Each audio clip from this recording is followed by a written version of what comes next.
Welcome to the LuckyShots podcast with your host, Ricky Larson, presented by LuckyShots Media.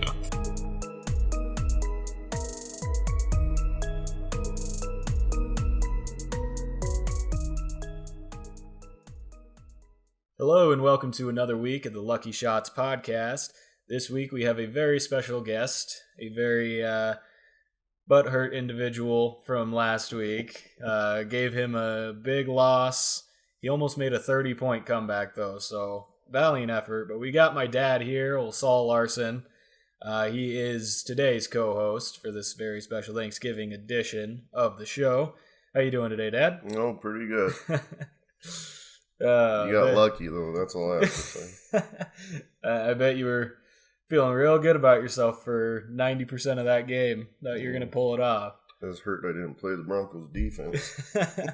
That's the part that sucked, because I don't have any depth in our league of record, and I had all of my points on my bench. So, I mean, my best foot was forward, but you still had points on your bench that could have definitely hurt me, and I could have lost the week. So, definitely a big win for me. It doesn't knock you out of the playoffs, so you still got some ins. Gonna have to win out probably, but the people you're playing definitely will help you out. We got a decent show this week. We got the breaking news, we got your boomers, some matchups, we got It's a Lock, and some fantasy studs that maybe you should have going into the playoffs. So, without further ado, let's get into the breaking news. Breaking news and notes from around the league. All right, so to start off the breaking news, we have Tua Tagovailoa. He was benched last week in his game against the Broncos. Fitzpatrick came in, he played well, threw an interception at the end, and the Dolphins still lost.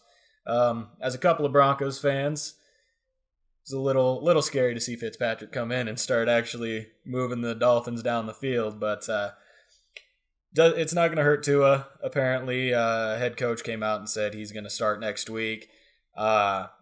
He said at the time Fitzpatrick gave them the best chance to win. Honestly, I think Ryan Fitzpatrick gives the Dolphins the best chance to win. Yeah, I do too. Yeah, I mean, nothing against Tua. I don't think Tua is a bad quarterback, but I think he definitely needs time to develop, and Fitzpatrick's already kind of proven himself this year, and the Dolphins' offense just plays better when he's in. I actually thought he was hurt during the game. That's why they pulled him, and then I was kind of disappointed because I thought, man, Fitzpatrick's going to come back and win it now. Yeah, it was something that nobody really knew during the game, if it was an injury or if he was just benched, and something that wasn't known until after the game. But I think it was the right call, and honestly, I would go with Fitzpatrick for the rest of the year. But it kind of goes back to the Dolphins earlier in the year. They said at the bye week, regardless of where they were at and regardless of how they were doing, they didn't expect to make the playoffs this year. They didn't really care if they made the playoffs. They want to put Tua in, get him all the experience they can so that they can build on that next year. But honestly, you have a chance to make the playoffs. So, and when you start switching back and forth, that's going to screw the confidence of it with Tua too. Yeah, especially as a rookie. I mean, I was watching a show the other day and it said, if you are a good quarterback, if you're destined to have a great future, getting benched isn't going to change that. But if you're in the middle of if I screw up, I'm going to have to worry about getting benched, it's not a good thing, and it's going to make him play more conservative. So I think the Dolphins either way need to make a choice and stick with it. And I think that choice should be Fitzpatrick. But that is just me. I don't run teams around here, but sometimes I think I should. On a kind of sour note, Joe Burrow tears ACL. He's out for the rest of the season. Really just kind of unfortunate. I thought he was playing pretty well all year. I mean, the Bengals record didn't show how well he was playing, but I think he was playing pretty well and kind of a tough thing to see him go out that way in his rookie year. And then just to compound that, you have Joe Mixon was placed on IR, so the Bengals are they're kind of all over the place right now. You don't know who their quarterback is going to be, and you don't know how it's going to affect their receivers, but with Joe Burrow and Joe Mixon being out, that offense is looking a little scary for anything fantasy-wise. Then you had Kyler Murray. He had an AC joint strain. He's not expected to miss at all. But it begs the question of, would you want to start Kyler Murray? Because it's in his throwing arm. So would you want to start him with something like that where possibly he gets hurt again, or it just affects him throwing the football if you have some other option that, say, a Derek Carr that you could start? So that's just something to monitor. Rex Burkhead hurt his knee. There's no official word on if it's his ACL or not, but the way it happened and how it looked, probably not something good. Julio Jones had a hamstring injury. He's going to be a game-time decision this coming week. Julio's a tough one. I mean, if he's playing, I think you got to start him regardless. It's a decent matchup as well, but he's been just an injury-prone player this year, so something you're going to have to kind of look out for. Brandon Ayuk was placed on the reserve COVID list, but that is okay, I think, because Deebo Samuel is set to return this week. No official word if he is playing or not, but the outlook is he's going to be in this week. And then Raheem Mostert is also coming off of IR this week, and he is expected to play. But, again, it's not a foregone conclusion whether or not he will play or not. You had Mark Ingram and J.K. Dobbins put on the reserve COVID list. This is a very good thing, I think, for Gus Edwards. You also have Justice Hill, who will be kind of mixed in, but Gus Edwards, especially the last time he played the Steelers, played really well. And now the only person he's going to have to split with is Justice Hill, who, honestly, I don't know how much they're going to work him in. And Gus Edwards, down at the goal line, scores touchdowns, so that's good. Adam Thielen is on the reserve COVID list.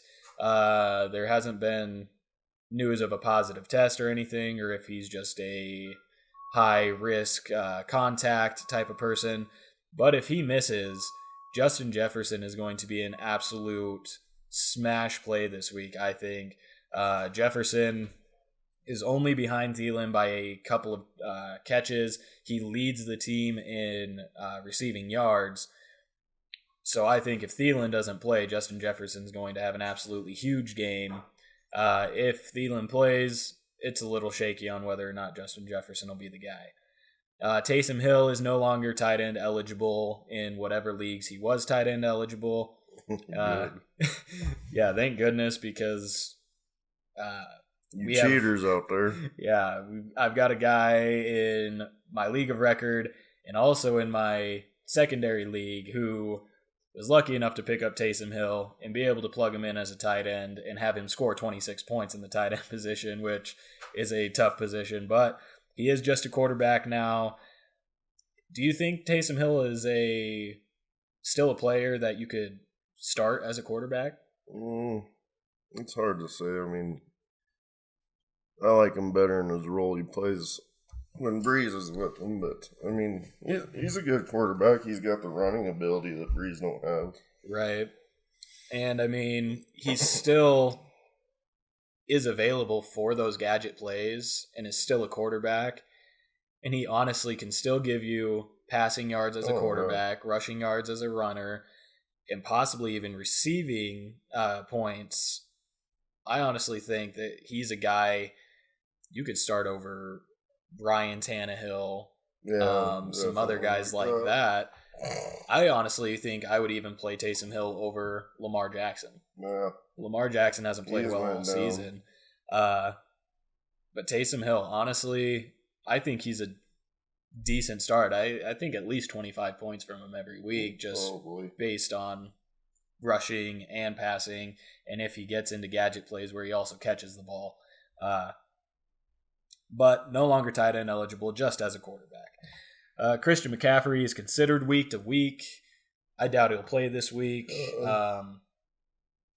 Honestly, he's a tough one because he was the number one pick for most leagues, and he didn't have an injury that was, he's out. There's no hope of playing him. He's a guy that, he's out, he's going to come back. He comes back, plays, but also gets hurt again. So then he's back to the, maybe he will, maybe he won't play.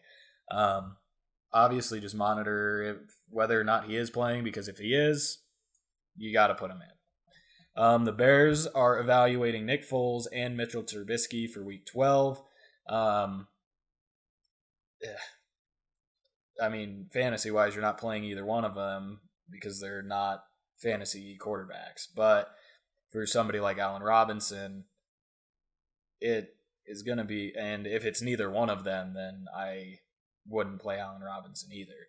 I actually traded away Allen Robinson just because of how the Bears offense uses him. I mean, he's obviously their best player, and they just refuse to give him the ball, and it's crazy.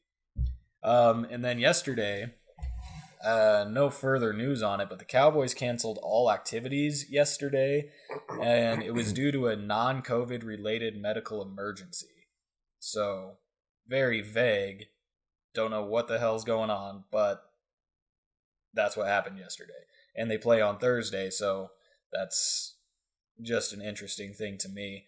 I guess we'll just have to wait and see if any other news about it comes out, or if they just keep it hush-hush and play. But that is it for the breaking news this week.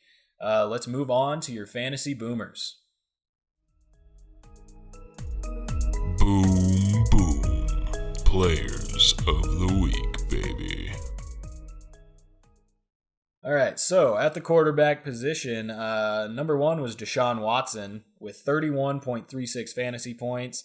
Played really well, no turnovers, 344 passing yards, 2 touchdowns, 36 rushing yards, and a rushing touchdown. Deshaun Watson, I think, a guy that could be somebody who helps you win a fantasy championship this year. Then you have Justin Herbert, my guy for both leagues, 27.74 fantasy points, had 366 passing yards, 3 touchdowns, and 11 rushing yards. Justin Herbert is probably one of the steals of the year at quarterback. Then you had Jared Goff.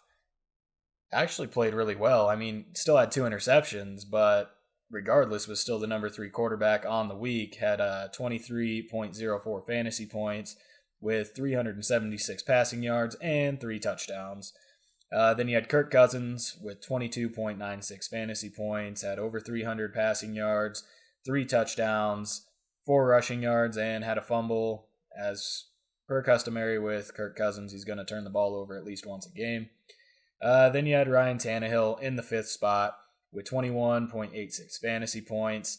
He had a very involved game, 259 passing yards, 2 touchdowns, threw an interception, but had 35 rushing yards and a 2-point conversion.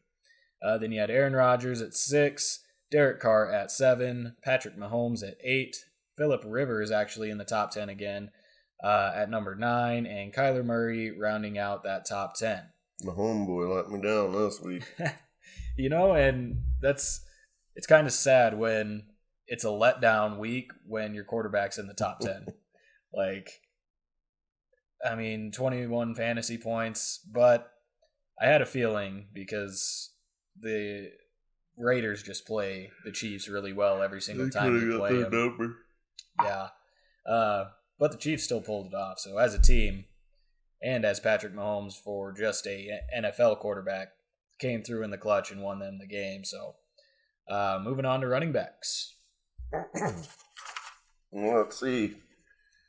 We got Dalvin Cook with 25 points.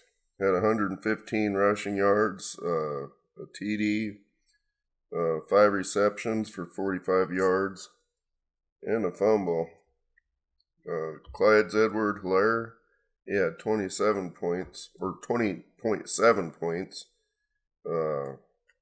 69 rushing yards, 2 TDs, 8 receiving yards, and secondary league is just a little note because I had him in my secondary league. Just traded him away today, though, so. Okay. Derrick Henry, he's been impressive here lately.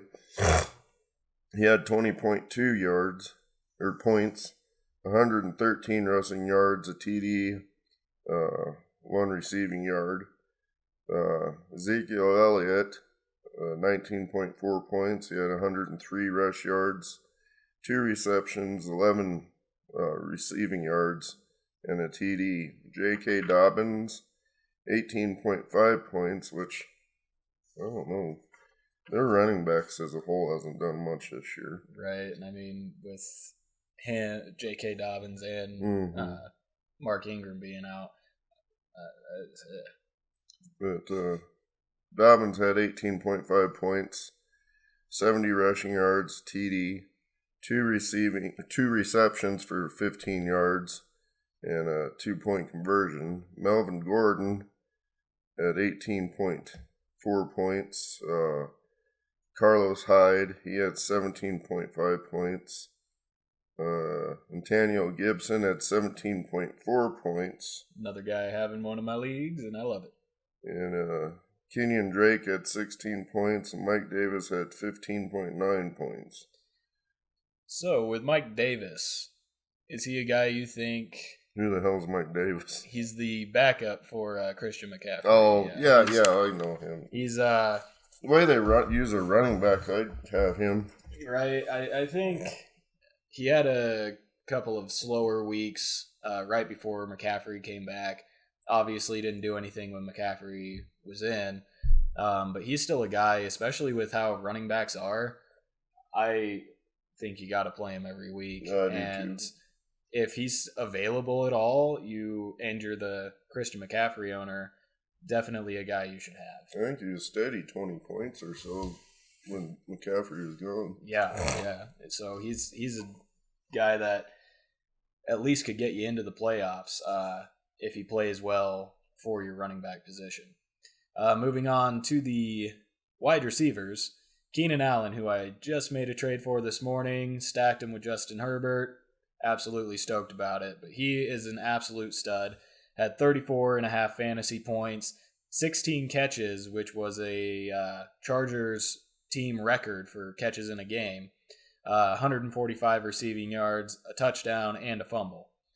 Adam Thielen had 32.3 fantasy points, 8 catches, 123 yards, and 2 touchdowns. I believe this is the second week in a row he's got 2 touchdowns. Guy's a stud. If he is out, like I said, Justin Jefferson is an absolute monster play. Robert Woods had 30.6 fantasy points. Very glad it was Robert Woods who had 30 points instead of Cooper Kupp. How do you get 11 receptions and no touchdowns in those receptions? I don't know, but I'm very glad none of those was a touchdown. Robert Woods, though, had 12 catches, 130 yards, a touchdown, and -4 rushing yards. Tyreek Hill had 27 points, 11 catches, 102 receiving yards, and a touchdown, and -2 rushing yards. Have him in my league of record. I had a little strategy going into this week, especially with the person I'm playing. He has Aaron Rodgers and Devontae Adams stacked, which is almost 100 points every week in our league. So I tried to trade him Tyreek Hill and Raheem Mostert for Devontae Adams. One, because it wasn't going to hurt me at all. I mean, trading Tyreek for Devontae Adams, it wasn't really going to hurt him at all, but it was taking the stack of the double points away. I didn't get it, which is okay. I still have Tyreek Hill.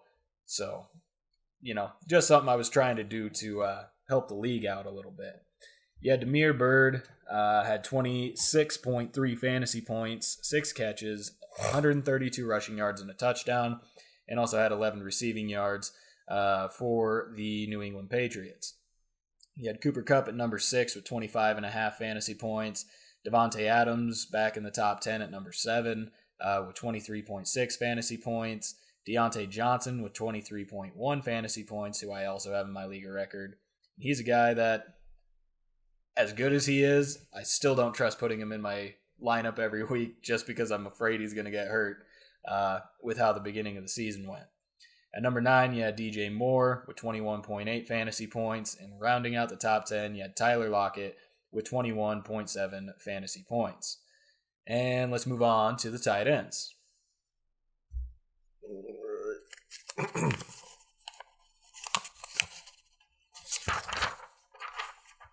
Well, of course, as number 1, you got Travis Kelce. He had 26.86 points, 8 receptions for 127 yards, a TD, and 4 passing yards. And then Taysom Hill, that don't even count as a tight end this week, but obviously some people had him. But 24.42 points, he had 233 passing yards, which is impossible for a tight end to do. 51 rush yards and 2 TDs and a fumble.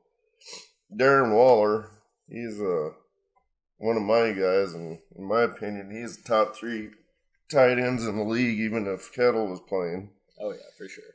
But he got 21.8 points. He has 7 receptions, 88 yards, and a TD. Something fun about that touchdown. When Derek Carr threw that ball, Darren Waller hadn't even caught the ball yet, and Derek Carr is running down the field like, yes, it's a touchdown. I didn't see that game. I was working. But Mark Andrews, 20.6 points. He had 5 receptions, 96 yards, TD. Dallas Goddard? Yeah. Oh, okay. And he had 18.7 points, 5 receptions for 77 yards and a TD. Robert Tonyan, 15.4 points. Hunter Henry, 14.8 points. Just made a move for him, and stacking him with Justin Herbert is a great move. Eric Ebron, he had 13.6 points. He's kind of been a disappointment this year from last year. Yeah, there's a lot of mouths to feed, though, in that passing game, and Ben doesn't throw the ball 50 times a game. No. So. Then you got Jordan Akins, 13.3 points, and Richard Rodgers, 12.8 points. But, like I said, your top 3, even Kettle and Kelce and Waller's always the top 3, and I think they're going to be top 3 tight ends for a long time. Yeah. Right now, for the rest of the season, it definitely goes Kelce just because of all of the targets he gets. Yeah. Waller, for sure, is a close second. And honestly, I think Dallas Goedert, he plays for Philly, has Carson Wentz as his quarterback, so that's not always a great thing, but I think he probably is that number 3 guy going into the end of the year. That is it for your boomers of the week. Let's move on to the waiver wire pickups that you should look at this week.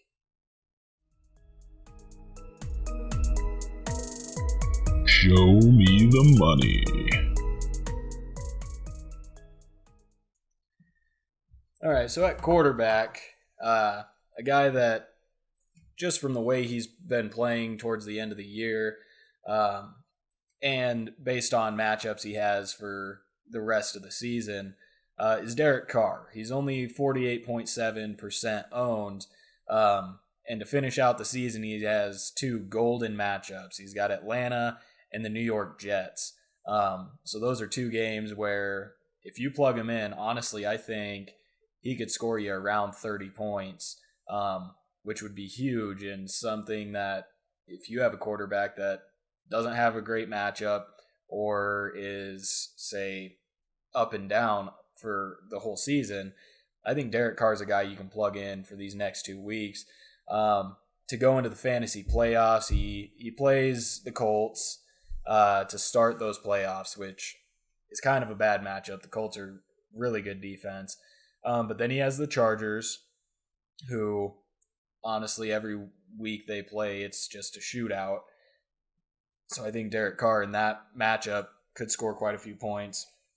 Then he has Miami, who, they let Drew Lock go out there and throw quite a few yards at least. So, I mean, it's a favorable matchup in my opinion, but Derek Carr, I think, is a guy that you got to pick him up and play him based on matchups, especially these next 2 weeks. Do you have a quarterback at all that you think somebody should pick up? Oh, Derek Carr's all right. He just kind of hit and miss. He throws the ball away a lot of times, but I don't know. But lost his name. Minnesota Cousins. Oh, Kirk Cousins. Yeah. He's a wild card. I mean, he's either going to boom or bust for hits either way. But right, and especially based on a matchup. Well, honestly, Kirk Cousins just decides before the game whether or not he wants to play or not. And I think with a healthy Adam Thielen, the way Thielen's played the past couple weeks, I definitely think that Cousins would be a good play as well. If you can live with 3 interceptions but still get 40 points. That was crazy. It was a few weeks ago that happened, and I was like, what kind of witchcraft is that guy working? At running back, I've got Gus Edwards. He's only 14% owned, and he's got Pittsburgh this next week. And I think Gus Edwards is just a 1-week pickup, or 1 to 2 weeks, based on J.K. Dobbins and Mark Ingram testing positive for COVID. But especially this week, playing Pittsburgh, the last time he played them in Week 8, had 16 carries, 87 yards, and a touchdown. So I think Gus Edwards this week is bound to get no less than 15 carries, and I see him getting in the end zone again and possibly repeating or doing better than his last performance against Pittsburgh. Running back wise, you got anybody kind of off the top of your head? Not really. Usually those are all taken up quite a bit. I got lucky with that Robinson from Jacksonville because no one knew him. But you did. And honestly, I think there's a conversation to be had that James Robinson could be the rookie of the year this year. He's been playing outstanding. Waiver wire, though, for running backs, it's pretty empty. If you're going to get a running back, I mean, pretty sure this week is the trade deadline in most leagues. So if you're needing a running back really bad and you're on that cusp of making the playoffs, you're going to have to trade.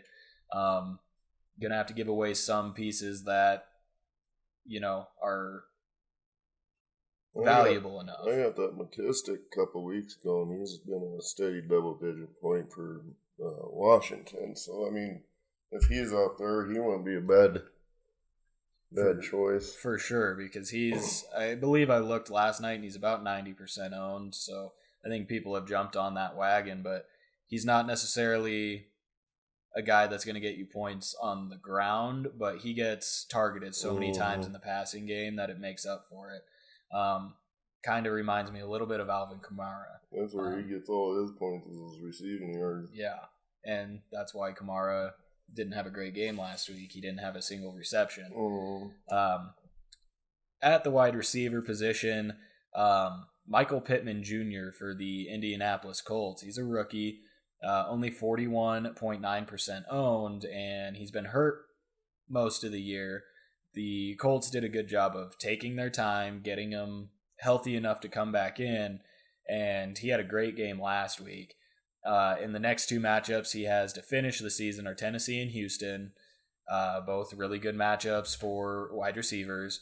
And then going into the fantasy playoffs, he's got the Raiders, Houston again, and then Pittsburgh. And the only one I'm kind of worried about is Pittsburgh. Their defense is pretty good. But, Las Vegas, you had Tyreek Hill just go out there and have 11 catches for 100 yards and a touchdown. And Michael Pittman, he doesn't have to really share targets with anybody because who are the other guys on the team? You got T.Y. Hilton, who's awful, should not be getting any targets.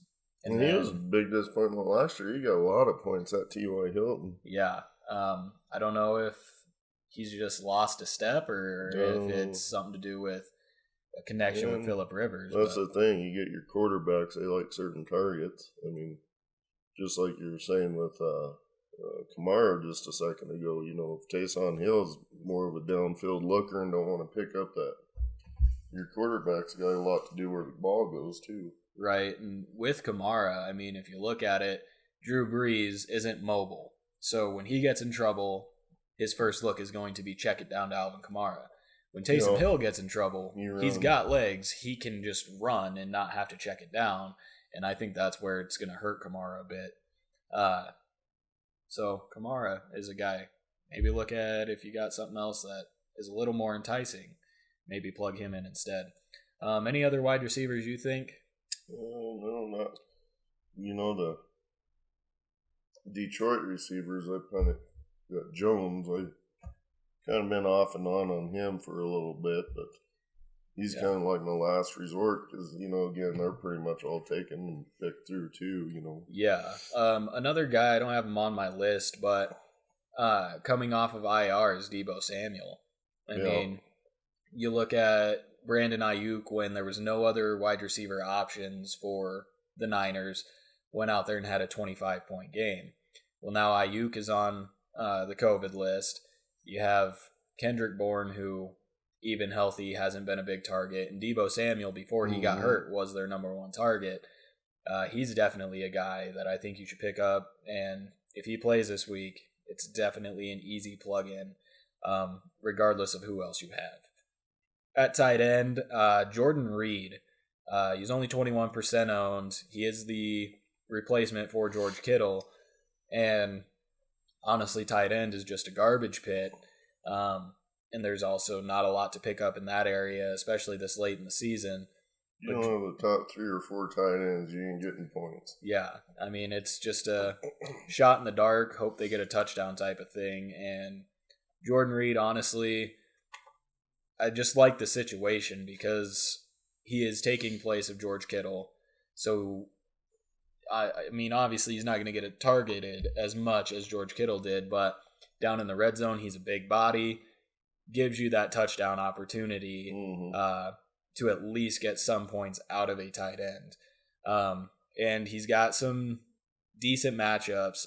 He has the Rams this next week, which is not a good matchup. I would not start him this week. But then he has Buffalo to finish the season. And then he has Washington, Dallas, and Arizona for the fantasy playoffs. That's part of the reason I have him in this waiver deal, because if you pick him up and play him in the playoffs, there's a high chance against some bad defenses and bad teams that he could have some big games. Any other players at all that you can think of that maybe would be something valuable to pick up? Yeah, I mean, we're at the point in the season where there's not a whole lot you can get off the waiver wire, so you're going to have to go out and trade. And depending on where you're sitting, if you're right on that edge of making the playoffs or not, and you have a chance to go out and get a stud and have to give up a little bit of talent, but still keep your team intact, you're going to have to do it. I mean, especially with running backs, I mean, you're going to have to go out there and make some trades. And honestly, you're going to have to give up a little more than you're getting back. But if it's for a position that is hurting for you, that you haven't had anything solid, you got to go do it. Because there's nothing on the waiver wire really that you can go and grab. So that's it for the waiver wire section. We're going to move on to some people that I think are going to be stars for the playoffs. Shoot for the stars. At quarterback, we have Justin Herbert. Honestly, a guy in the rookie of the year conversation as well. He's come in and just played absolute great football, consistent most of the time. He averages 24.3 fantasy points this season. But since the bye week, he's upped that a little bit to 26.27 fantasy points. And to finish out his regular season, he has the Buffalo Bills and New England Patriots, two matchups that I think favor him heavily.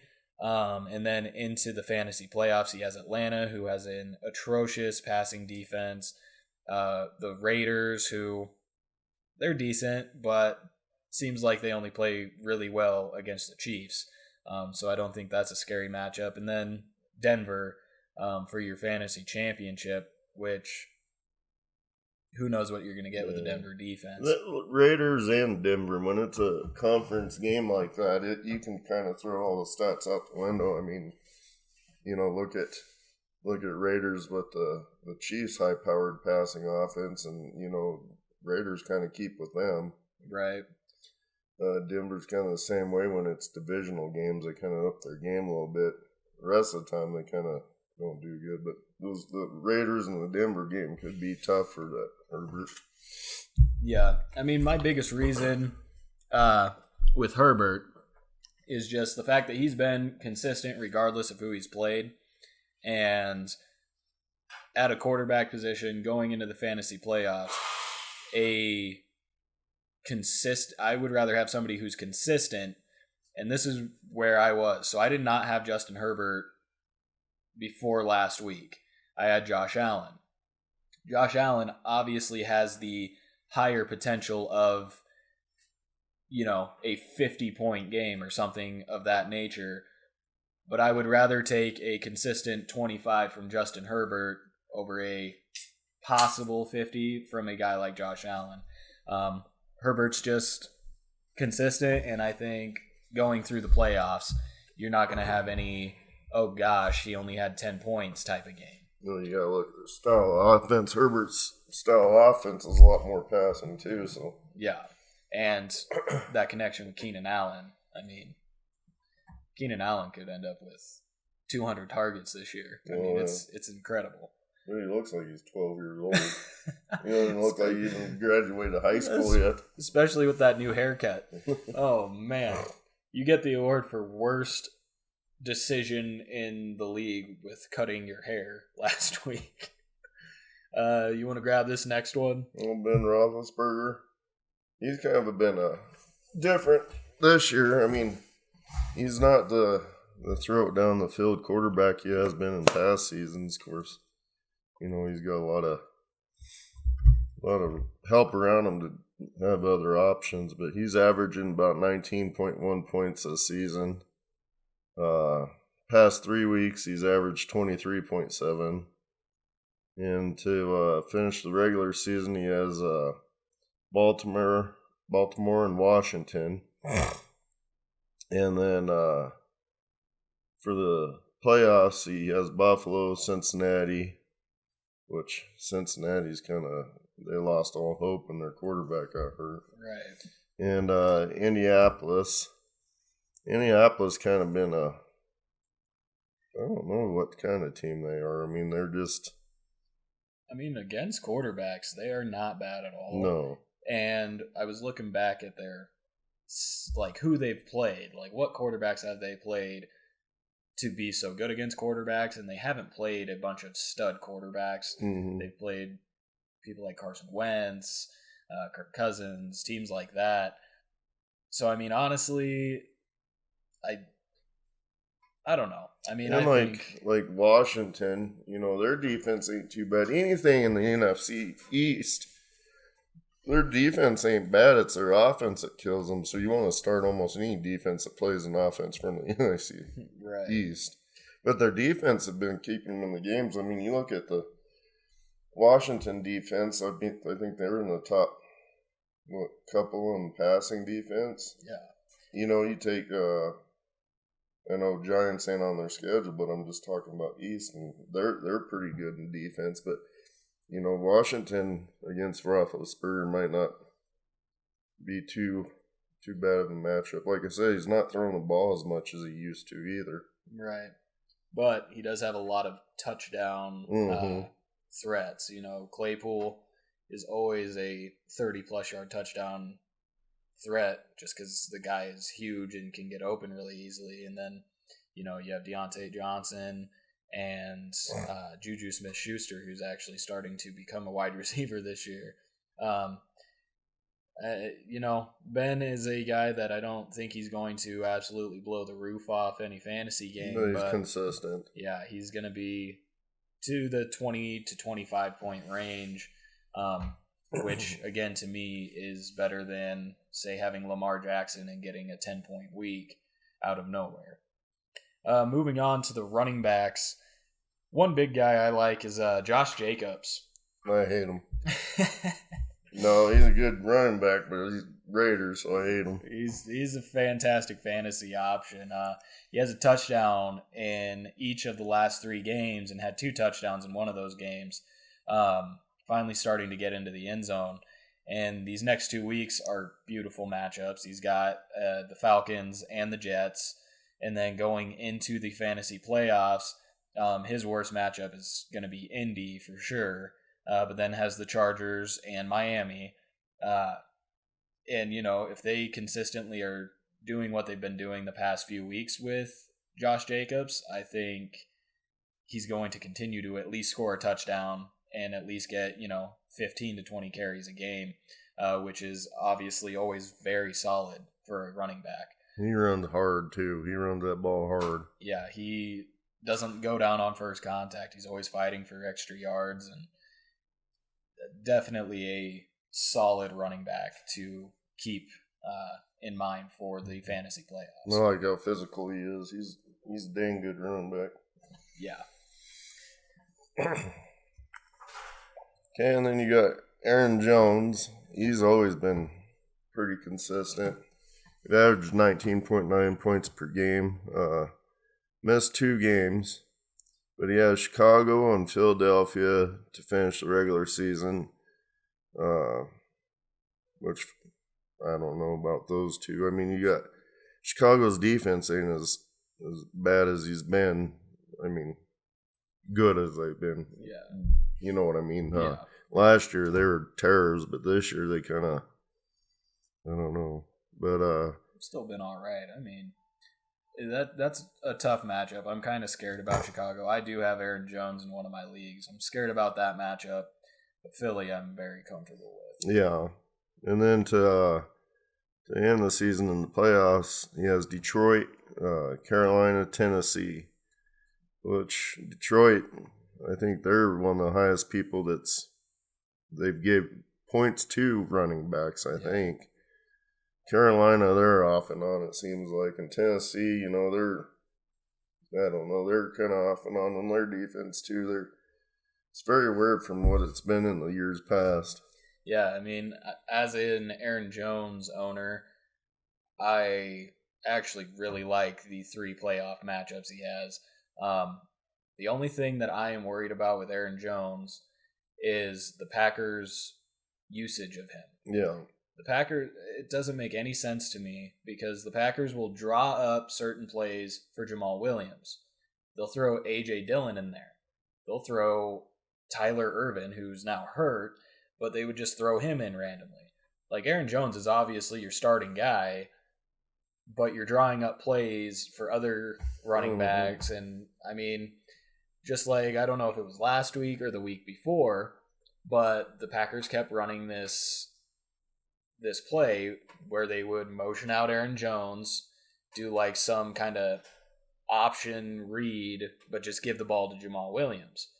Well, then they did that, and then they did it again, faked the handoff, and I thought they were going to throw it to Aaron Jones because Aaron Rodgers looks over, pump fakes to him, doesn't throw the ball. Aaron Jones has nobody in front of him, and Rodgers turns back around and throws it at Jamal Williams' feet. Like, I don't understand the usage for him. I think the thing they're trying to do is he's such a threat that they're more keen on him, so they're trying to use him as a decoy more or less, thinking it'd give him wide open options later on. But yeah, I don't know. I'd still go with your star player. Yeah, my opinion is he's your star back. Give him the damn ball. That's my thoughts on it. I mean, that'd be like using Christian McCaffrey as a decoy. I mean, you gotta use your stars to get you points. Right, and I mean, if you look at Aaron Jones before he got hurt, they were using him effectively, and I don't know if maybe they're still trying to continue to ease him back in so he doesn't hurt himself, because the Packers are very cautious about players with injuries, especially when it's big-time players. But he's been fine for the past, 3 weeks. Let him loose. Give him the ball. At wide receiver, these two are pretty obvious, but Devontae Adams from Green Bay averages 26.3 fantasy points this year. and he's had a touchdown in the last 5 weeks and has had 2 multi-touchdown games. He has 2 30-point games in the last 5 weeks, and literally they just throw him the ball and nobody else. He has Chicago, which again is a shaky matchup, but it's Devontae Adams, so regardless, I think he's going to get 10 catches. And then Philly, and then for his fantasy playoffs as well, he has got Detroit, Carolina, Tennessee. Yeah, I mean, regardless of the matchup, Devontae Adams is a guy that I think you're going to get 25 points out of every single time. Mm-hmm. The only thing you have to worry about is if, he gets hurt again. Yeah, they don't care who's on him. Aaron Rodgers gets him the ball somehow, and he's got enough confidence in that guy where he'll just throw the ball up and expect him to make plays, and he does it every time, Yeah, was it a couple weeks ago that he just threw it up, and it seemed like he jumped 6 feet in the air to catch the damn thing. But he's a good receiver, and they get him the ball. They make sure they use his. That's the player that they don't use as a decoy. They use his because he's the star of the team, Exactly. So where we going with Keenan Allen? Yes. He's been averaging 19.7 points per game. Has a TD in the last 4 weeks. Has double-digit receiving games in the last 5 weeks. Has 3 100-yard games in the last 5 weeks. He has Buffalo and New England to finish the regular season, which Buffalo's probably the only matchup there that would give him fits. I don't know. And then to end for the fantasy playoffs, he has Atlanta, Las Vegas, and Denver. Like I said, the Las Vegas and Denver games, you never know how it's going to turn out on those 2 games in the finals. Right. And I mean, again, Keenan Allen is kind of the same as Devontae Adams in maybe even a little more, because he had over 20 targets in this last game. Yeah. I mean, Justin Herbert does not care. No, he's just a throw it up and close his eyes type of guy. Yeah, and I mean, you have Keenan Allen, and just volume-wise, Keenan Allen's going to get it done for you. I mean, even if he gets targeted 20 times and only catches 7, that's still 7 catches, which is 7 points, and whatever yardage he has, and he's probably going to get at least 1 touchdown. Which Herbert's kind of upped his game, too, because in the beginning of the season, he wasn't getting that many points. Yeah. And speaking of, you're going to have to go out and make trades if you need somebody at a certain position. This morning, I went out and I got Keenan Allen. I had to trade away Terry McLaurin, Clyde Edwards-Helaire, and Tyler Boyd. All really good players. But, for a guy like Keenan Allen, you gotta just kind of throw the kitchen sink at it and hope the other player takes it. So, I practice what I preach. You gotta go out there and try to make some moves if you need to. Pause this real quick. All right, so moving on to the tight ends. I kind of mentioned it earlier, but Dallas Goedert for the Eagles. He has 9 receptions, 110 yards, and a touchdown in the last 2 games. So he's got Seattle and Green Bay to end the regular season. Seattle, they don't have the best passing defense. I mean, it's coming together a little more for their defense, but it's still not great. And then he has New Orleans, Arizona, and Dallas for the fantasy playoffs. He's their number 1 tight end for sure. And I was a guy that had Travis Fulgham for a little bit. And as soon as Goddard came back in, he kind of stole all of those targets that Fulgham was getting. So I think Dallas Goedert, he may not be an explosion of points, but again, he gives you a touchdown opportunity, and he's a well-targeted individual. So I think he's a guy that during the playoffs could help you out. And Mark Andrews for the Baltimore. He's tight end 3 on the season. He has Pittsburgh and Dallas to end the season. Then for the fantasy playoffs, he has Cleveland, Jacksonville, and Giants. I don't know. Pittsburgh obviously has a tough defense. Dallas is either or. Cleveland, they've kind of been playing all right defense.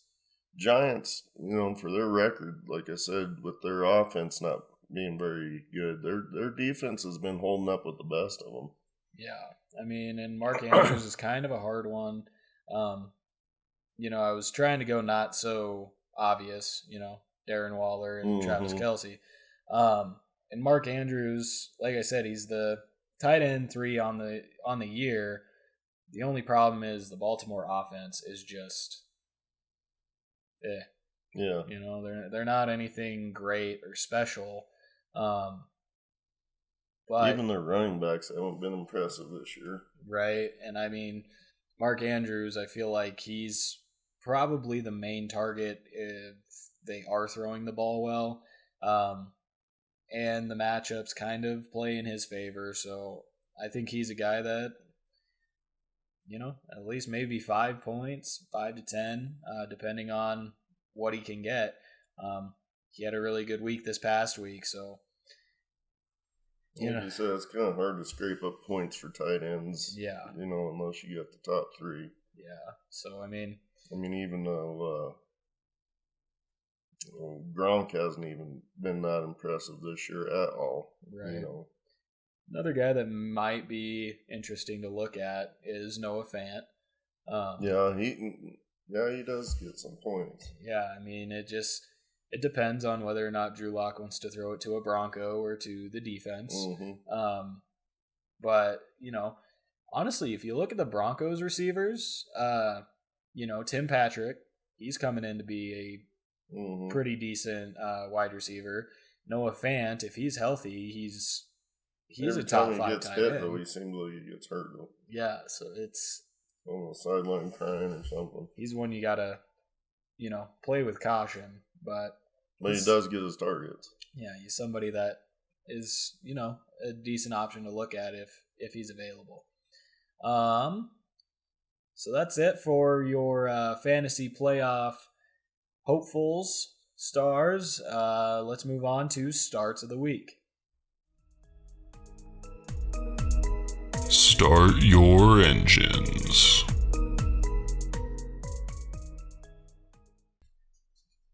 All right, so at quarterback, talked about him quite a few times, but Justin Herbert against Buffalo.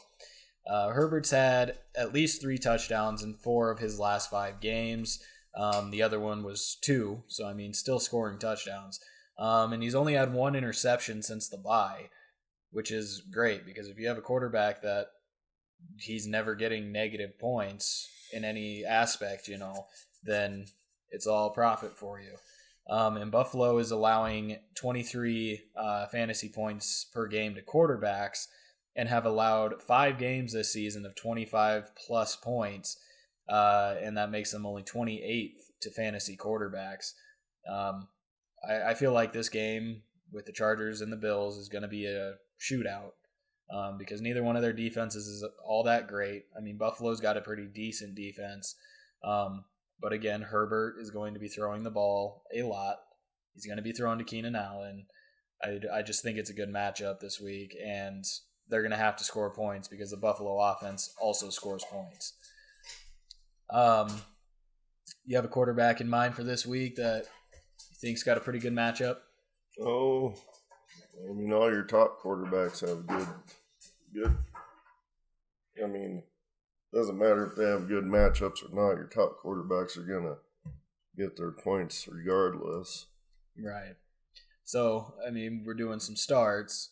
We talked about Taysom Hill earlier. Who are maybe say the top 2 or 3 quarterbacks that you would play Taysom Hill over? Oh, definitely Mahomes, Herbert, and then I don't know. Brady's kind of been off and on all year. Yeah, I don't trust Tom at all. I honestly think Taysom Hill is somebody I would play over Tom Brady. Yeah, I think so too. Brian Tannehill is another guy I think I would play Taysom Hill over. I don't know about that. I haven't been impressed with him this year. Who's Tennessee playing? That's a thing to look at. Do I have it somewhere in here? Yeah, they're playing the Colts. And the last time Tannehill played the Colts, he scored like 10 points. Yeah. So I think this week I'd play Hill over Tannehill, just based on what the last matchup was. And I'm not particularly sold on Tannehill because, I mean, he's a decent quarterback if the matchup's decent. Mm-hmm. If it's not, then he's pretty subpar, like 10 to 15 points. But, you know. And Russell Wilson playing Philadelphia this weekend, so that's probably a good thing. Yeah, Russell, I mean, that offense has been kind of, I don't want to say stagnant because they're still playing well, but he hasn't been the 50-point monster the past couple weeks. But I think this week is definitely a good matchup for him to go out there and score maybe another 50. At the running back position, Nick Chubb for Cleveland against Jacksonville. And I have Nick Chubb in my secondary league, and he's only projected like 13 points, which doesn't make any sense to me. He's Nick Chubb. He's one of the better running backs in the league, and he's playing Jacksonville, who's not great. And Chubb, since his injury, has had back-to-back 100-yard games.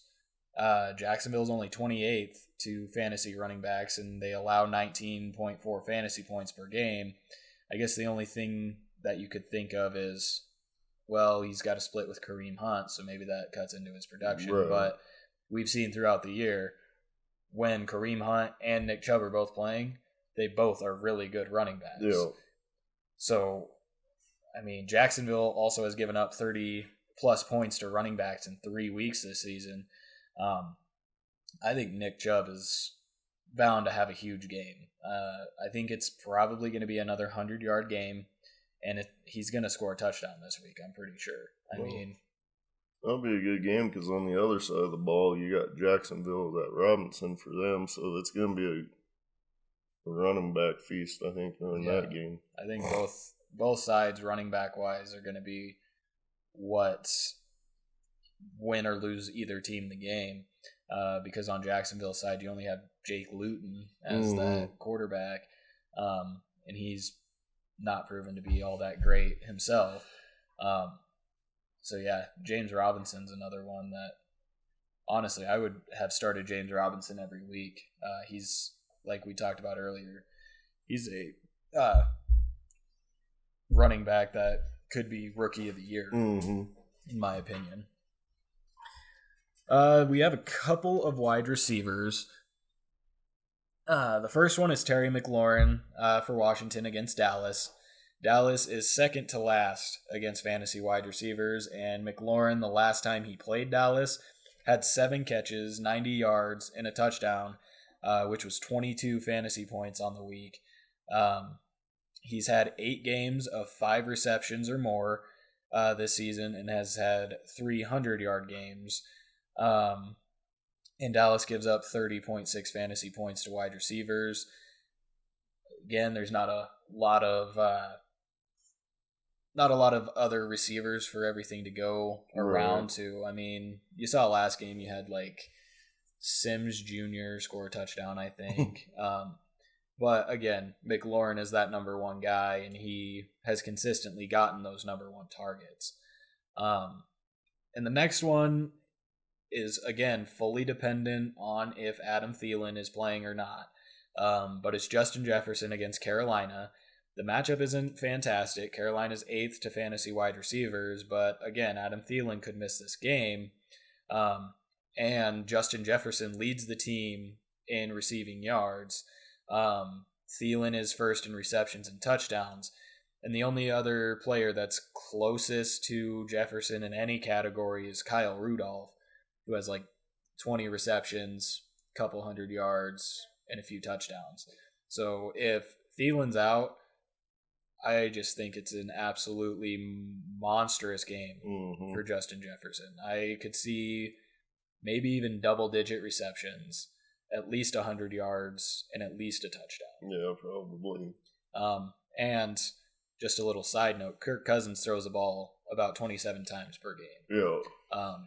Which, if you look at it, it's not a lot, but when there's nowhere else for the ball to go, that means Justin Jefferson. So, and Jefferson, even with Thielen, is a stud.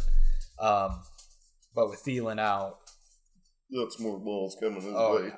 I mean, I can't stress it enough, and I have Justin Jefferson in both of my leagues, and both of my leagues, I'm playing some pretty big games this week, and Justin Jefferson could be the week winner if it's not Adam Thielen. This one is for you. You got Darren Waller for Las Vegas against the Atlanta Falcons. The Falcons are 32nd, very last in the league against fantasy tight ends. They give up 10.8 fantasy points a game to tight ends, and they've given up 8 touchdowns this season to tight ends, which 10 games, 8 touchdowns, that's pretty close to a touchdown a game. Darren Waller is number 2 in targets for tight ends with 8.4 a game, which if he gets 8 catches, right there is the 8 points at least. And then you throw a touchdown on top of it, you got a 15-point game. And then he is number 1 in red zone targets for tight ends this season. So again, you got the touchdown possibility way up, and the targets are way up against a defense that is last against fantasy tight ends.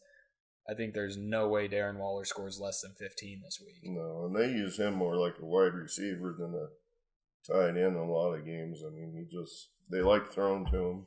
He's pretty sure-handed too. But you have seen a little bit of decrease in his attempts with his other receivers that they got with what's his Jeffries, is it? You got Nelson Aguilar. Aguilar, and yeah. then Aguilar. Henry Ruggs. But, I mean... Ruggs haven't, but they've been throwing a lot to the Aguilar. Yeah. So. And, I mean, the nice thing is Aguilar got a lot of attempts or got a lot of targets this past week, and Darren Waller still scored over 20. Yeah. So... Oh, yeah, like I said, he's the top 3 tight end between Kettle and Kelsey. Yeah, and the Can't matchup... go wrong with him. Yeah, and the matchup this week is absolute gold. So, Darren Waller, the tight end for the week. Defense, and I'm a little hesitant about these guys after the Broncos game last week because I thought they were a lock last week against the Broncos. But it's the Dolphins against the Jets. So, the Dolphins' defense has forced 9 interceptions, 7 fumbles, and scored 3 touchdowns this season as a defense. And the Jets themselves, as an offense, have 12 turnovers this season, and they have 6 games where they've given up multiple sacks, and on average, defenses score 12.9 fantasy points against them per week. I just think the upside is way too high to not think that the Dolphins are going to be big this not week. Against Jets. Everybody's superstars against Jets. Yeah, and I mean... the way that Miami's played against other teams that are obviously much better than the Jets, I think this week is going to be just a feast for that defense. Another defense I was kind of thinking was the Saints. Saints had a really good defensive game last week. Who is it that they play this week? Give me 2 seconds. Saints play Denver this week. So again, it's kind of shaky with, how the Dolphins, I thought, were a lock last week against the Broncos. But the Saints defense has also been playing very well. It is a favorable matchup with the Broncos offense. You have Drew Lock, who I think is closing his eyes half the time he throws the football. Not rooting against the Broncos. Definitely hope we win this week again. Saints have a better offense to go with their defense, too, to keep the ball, too. Right. Our defense is a lot better because we're getting the ball we had a lot of 3-and-outs against Miami too. So I mean that's Right. gonna hurt their defense a lot when their offense goes 3-and-out, and all of a sudden they're back on the field and more out. Right. Where Saints, they can sustain the ball on the offense, where it helps their defense a little bit against Denver. Right. Gives their defense a bit of a rest, so they're not having to play constantly.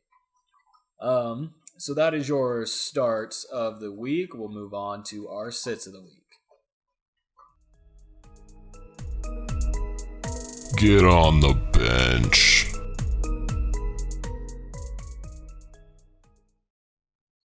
All right, so at quarterback, I alluded to it a little earlier, but Ryan Tannehill for the Titans this week against the Colts.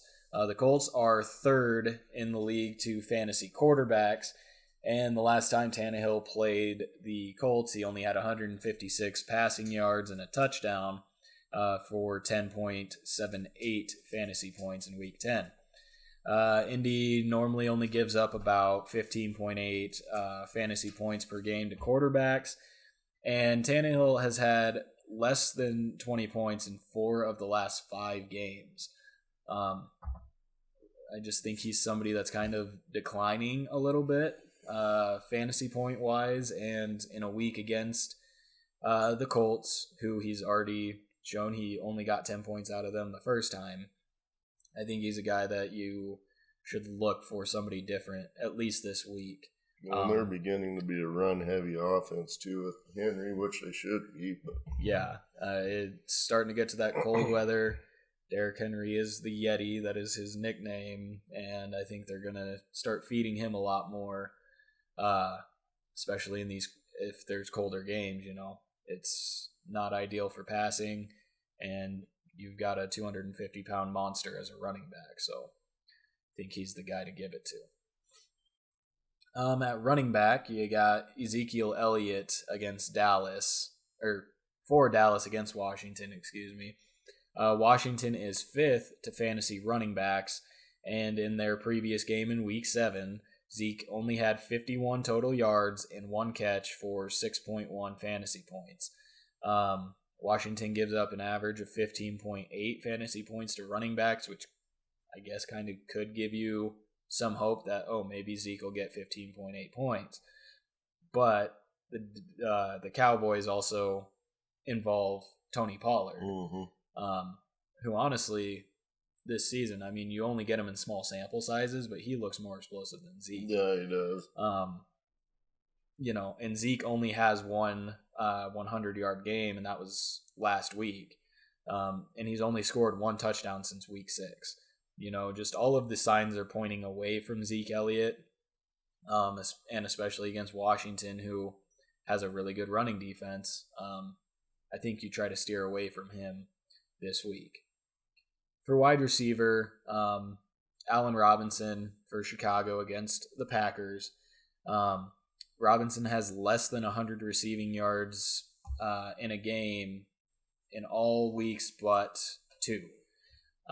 He's playing the Packers, who are 9th against fantasy wide receivers, and give up about 20.2 fantasy points per game. And it's another thing where you're like, Allen Robinson has a chance at 20. But they don't throw Allen Robinson the ball. Mm-hmm. They try to throw the ball to Darnell Mooney, Anthony Miller, which those aren't bad options. But when you're trying to force the ball to those guys instead of giving the ball to Allen Robinson, it doesn't pan out for Robinson. The quarterback situation is also unknown. Honestly, I like Robinson, and I could think about maybe starting him this week if he has Mitch Trubisky as the quarterback. Mm-hmm. Trubisky will throw him the ball. We've seen Nick Foles doesn't like to throw him the ball, and if they have to bring in a third string, somebody different, you just don't know what you're going to get out of that. They each have their favorite targets. Yeah, and the targets just really aren't coming. I mean, Robinson is above 10 points a week, but he's not, a wide receiver 1 that's getting you 20 points, or a wide receiver 2 that's at 15. He's just somewhere in the middle. And it's no fault of his own. It's just the way that offense is. And then at tight end, I've got Mark Andrews for Baltimore against the Pittsburgh Steelers. The Steelers are second against fantasy tight ends. And the last time Andrews played the Steelers, he only had 3 catches for 32 yards, which was 6.2 fantasy points. And the Steelers only give up 3.8 fantasy points to tight ends per week. So it's pretty tough defense to get any points with any position there. Yeah, and you could look at a hope, because if you've watched Pittsburgh the past few weeks, the games have been close. I mean, they had a really close game against Dallas. Yeah. And Dallas was on quarterback number 4, not playing well, and, they kept it close with them.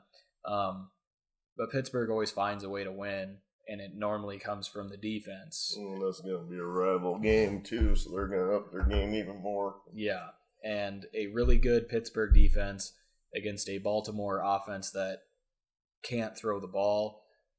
I really do not like the matchup for Mark Andrews, and I think you're going to have to start anybody else but him, unless you're only looking for maybe, 3 points with 3 catches. That is it for Sits of the Week. Now we're going to move on to It's a Lock. It's a lock.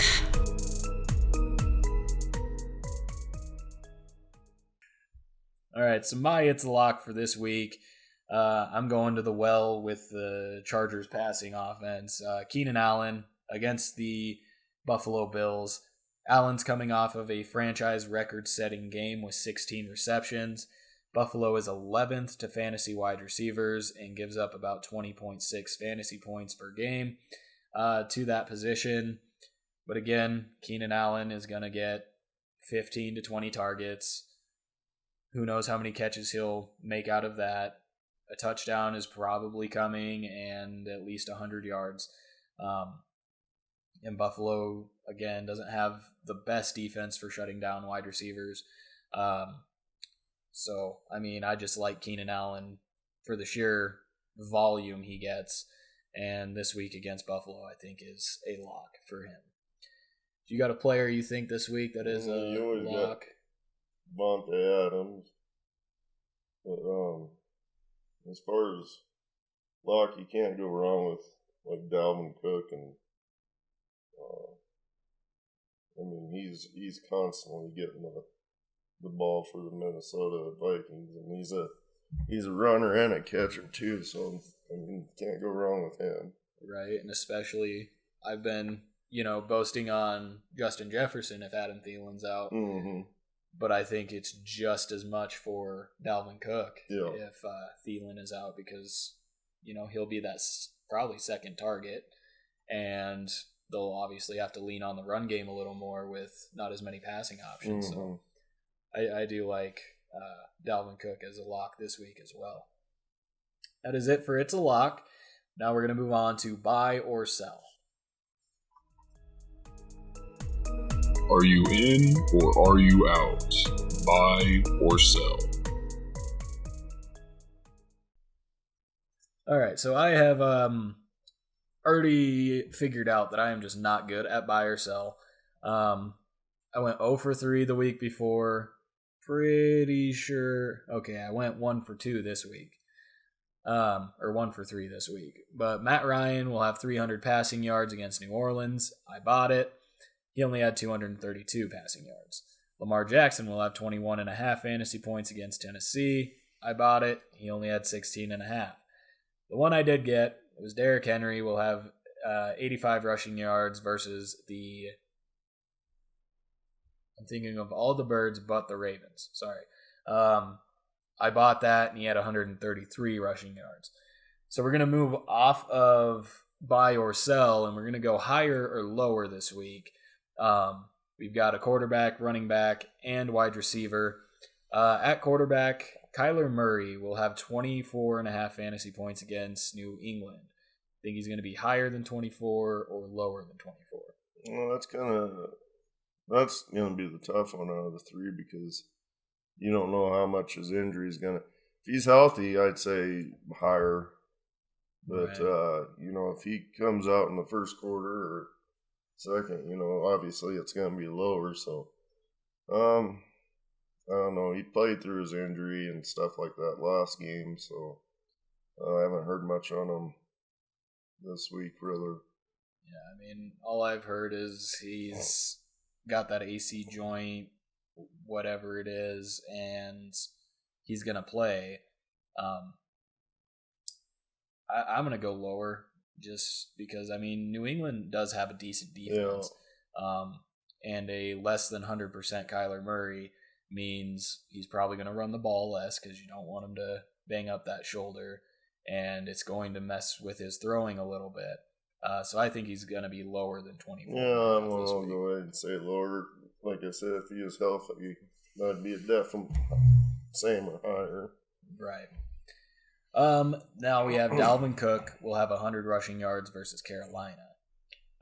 More or less than that? I think he'll get 100. I'm going to say, yeah. I mean, it may be right on the money. Right. I'm thinking, because he'll definitely have more than 100 scrimmage yards. Yeah. But I don't know how much they're going to throw or run the ball. I mean, it's a game where it could be really close and they have to throw the ball more. I'm going to go higher than 100 rushing yards just because it's Dalvin Cook. And you never know. He could break off a 40, 50-yard run. And, he's always got that potential in every run. So I'm going to go higher on that one. Then we have Keenan Allen. Will have 9 receptions against Buffalo. That's a lock. I definitely think higher than that. I'm thinking double digits for sure. I'm going to say somewhere in the neighborhood of 13 to 14 catches. I don't think he's going to go all the way to 16 again. If he did, that'd be fantastic. But I think somewhere in the neighborhood of 13 to 14 catches for him against Buffalo. So I'm going to say higher on that one. Yeah. That is it for the buy, sell, higher, lower, whatever you want to call it. You can call it just the I poop the bed segment because I don't get any of these right. We are going to move on to matchups with the Thursday night Thanksgiving matchups. Prime time football. All right, so to start off our Thanksgiving Day, we've got Houston and Detroit as the morning game. You've got Houston, who has the number 17 offense, Detroit, who has the number 25 offense, and then Houston, who is second to last in the league in defense, and Detroit, who's also bottom of the pack at 27th on defense. Some players to watch. You got Deshaun Watson. I think he's definitely an easy decision to play him this week. I think he'll have a pretty good game. Detroit's only 25th against the pass, so Deshaun Watson's been playing really well since the firing of Bill O'Brien. They've kind of just given him the keys and said, "Here you go, buddy. Just take over the offense." But then on the other side, you have Matt Stafford, who's still questionable. And looking at the depth chart, if he doesn't play, you've got Chase Daniel. That just seems very bad for any options you would have with Detroit. Houston is only 22nd against the pass, but Chase Daniels is not a good quarterback. So if the Lions were to have any sort of success, it would have to be the running game, which is also questionable for them with DeAndre Swift. Being at that the game is tomorrow, and he's been in concussion protocol, he's going to have to move through everything today and tomorrow before the game if he's going to play. And I honestly really hope he does because I have him in my secondary league, and he's a good player to have in there. Duke Johnson. What are your thoughts on Duke Johnson? I don't know. He's not as good as David Johnson, but not even close. I picked him up thinking because I've had just a mumble of running backs this season, And I needed a running back for a week and picked up Duke Johnson that week after David Johnson went down. It makes sense, but he just hasn't been doing the... No, I mean, he's not involved in the pass game. And, I mean, he averages like 3 yards a carry. And they don't give him the ball all that much because they're throwing the ball. Tends to be a problem when your offense throws the ball a bunch and you don't receive the ball. And then they got rid of Hopkins, which their whole team went to hell after that, it seems like. Yeah. It's kind of disappointing for Houston, It is. They got all the star players and then, they end up playing like they do. Well, and then there's talks of Will Fuller might not play there next year, and he's their top receiving option right now. And then J.J. Watt, there's talk about him not playing either. Yeah, I'm almost positive J.J. Watt will not be a Texan next year, just for the fact that he's come out and said, I don't want to play for Houston next year. And, it's just kind of a bad situation, I think, for Houston. They're going to have to do a lot of work to get back into the conversation of even being a playoff contender. It's just hard to get excited about this game, I think. Yeah, I mean, the only excitement I have in this game is if DeAndre Swift plays, because then I have somebody from fantasy playing. Detroit always ups their game on Thanksgiving Day because that's their main game usually every year. Right. And I mean, it's a game where both defenses are not good. So you could just see a lot of offensive explosion, and who doesn't like seeing that, Receiver-wise, you got Will Fuller, Brandon Cooks for Houston. I think they're both easy wide receiver 1, wide receiver 2 plays. You got Kenny Golladay and Marvin Jones. They're both questionable. I mean, Kenny Golladay is always questionable, so you'll just have to see if he plays. Marvin Jones, from what I've read on his injury or him just being hurt, he's probably fine to play. But if both those guys are in question at all, then you have Marvin Hall and Jamal Agnew. Yeah. So it might be a patch together game, but I still think it might be fun.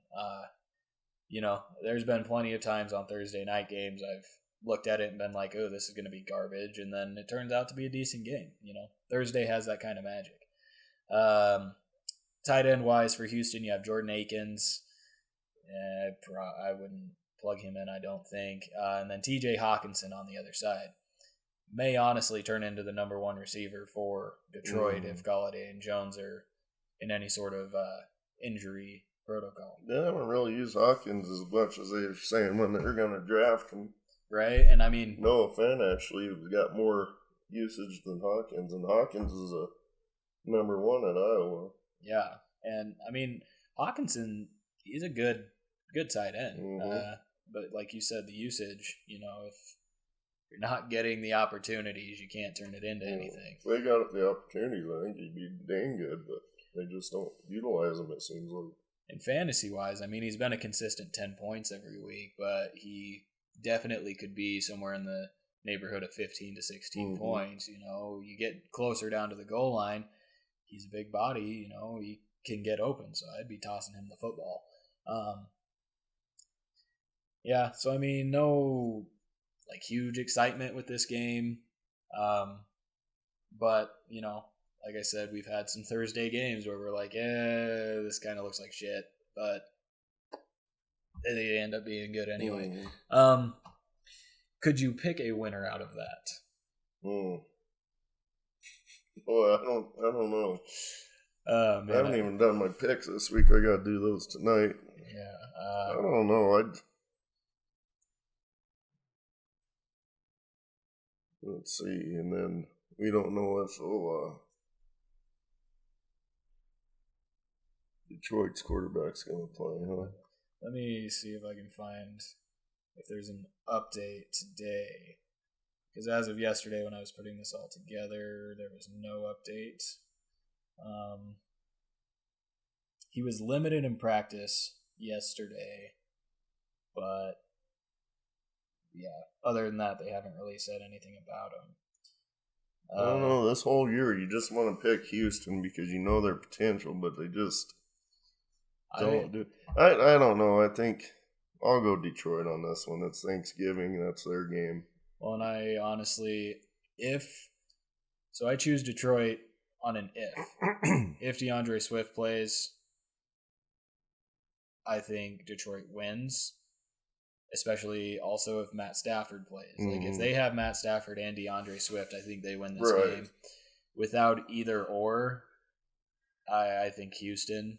But I'm going to be optimistic about Stafford and Swift, and I'm going to choose Detroit as well.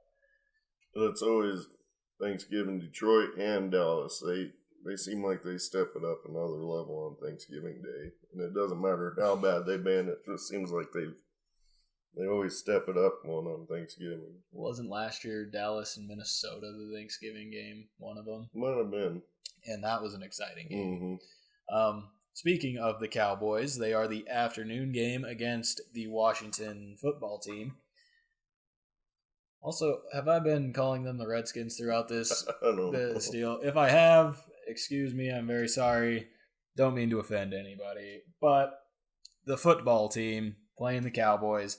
You got Washington, whose offense is they're 28th overall. They've got the number 6 defense, though. And then on the flip side, you have Dallas, who has a number 6 offense and the number 24 defense. Is this going to be old Alex Smith's first full start? I think last week was his first full start, or maybe the week before. It was the week after Kyle Allen got hurt. Honestly, I like Alex Smith for Washington as their quarterback. But their offense has just been because they started Dwayne Haskins, then Kyle Allen, then he got hurt. Now we're on Alex Smith. So not a lot of consistency at the quarterback spot, and it's hard to make. Which Alex Smith's a good quarterback, I think, just getting back healthy and kind of getting the cowboy shaken out. Right. And,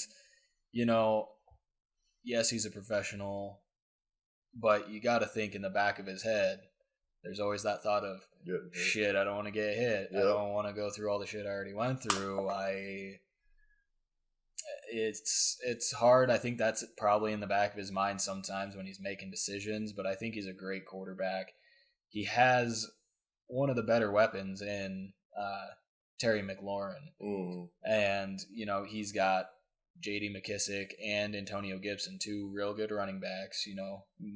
Gibson is that runner to take the pressure off the passing game, and then you have McKissick, who's that passing option. So I think he's got a good supporting cast.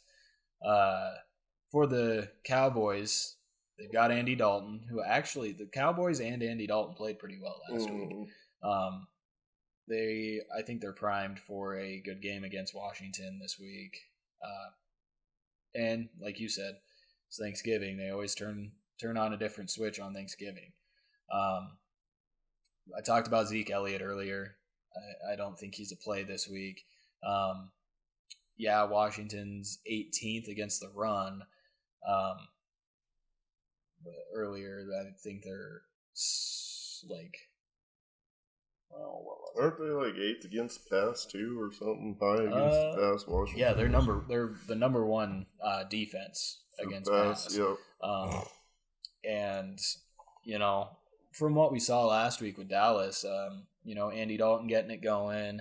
Amari Cooper and CeeDee Lamb kind of got to be what they were when Dak Prescott was there. It's looking good, but especially with Washington's passing defense, I just think it's tough for Dallas to pull this one out. And then Logan Thomas and Dalton Schultz. Dalton Schultz actually last week looked like a fantasy relevant tight end for a week. Honestly, the NFC East is not a strong division, but I think the 2 strongest teams are the Giants and the football team. You got Washington, who's got a really good defense. and it's crazy how good of a defense they actually are because, like you said earlier, when your offense can't move the ball and your defense constantly has to be out there, it wears them down. But Washington defense, their defense is out there all the time because, Washington's offense can't move the ball, and they're still that good. So, but when they play another NFC East team, they're kind of all in the same boat. Right. They're NFC least. Yes, for sure. I mean, to pick in this game, you're talking about the Dallas Magic on Thanksgiving, but I think it's a Washington game. Yeah, I'd probably go Washington on this one. Yeah, I think their defense is too good, and Dallas's defense isn't all that great. If Dak was playing, I'd probably go lean towards Dallas, but for sure, I'm going towards Washington. I like Alex Smith. I do too, and I think it's a great matchup for him against Dallas to be able to go out there and just play loose and try to get something going. So I really like Washington in this game. And then to cap off Thanksgiving night, we've got Baltimore and Pittsburgh. This seems like it should be a fun game to watch. Yeah, it wasn't fun last time we played. But Baltimore's offense is so bad. Yeah. I'm picking Pittsburgh this one. Oh, easily. I picked Baltimore last time they played, thinking, well, because you get an undefeated team, they got to lose one time, and it's against a team that's not very good that they usually lose against. Right, and I mean, Baltimore is still in the hunt for the playoffs, which, you have that extra playoff spot this year. So, but, and it's kind of tough because, like I said, Pittsburgh, yeah, they're undefeated, but they've had some close games against teams that are not so hot. Mm-hmm. But I just don't see it being Baltimore being the team that beats them because they. So here's their rankings offensively: 24th overall, 31st for passing, and they're first in rushing. But I mean, they've got their two main running backs out, so that turns into Lamar Jackson and Gus Edwards. And I think Gus Edwards is probably the only person on that offense that you could start this week. Right.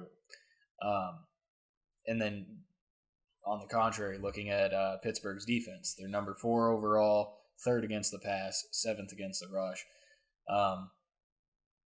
What is Steelers' rest of the season look like?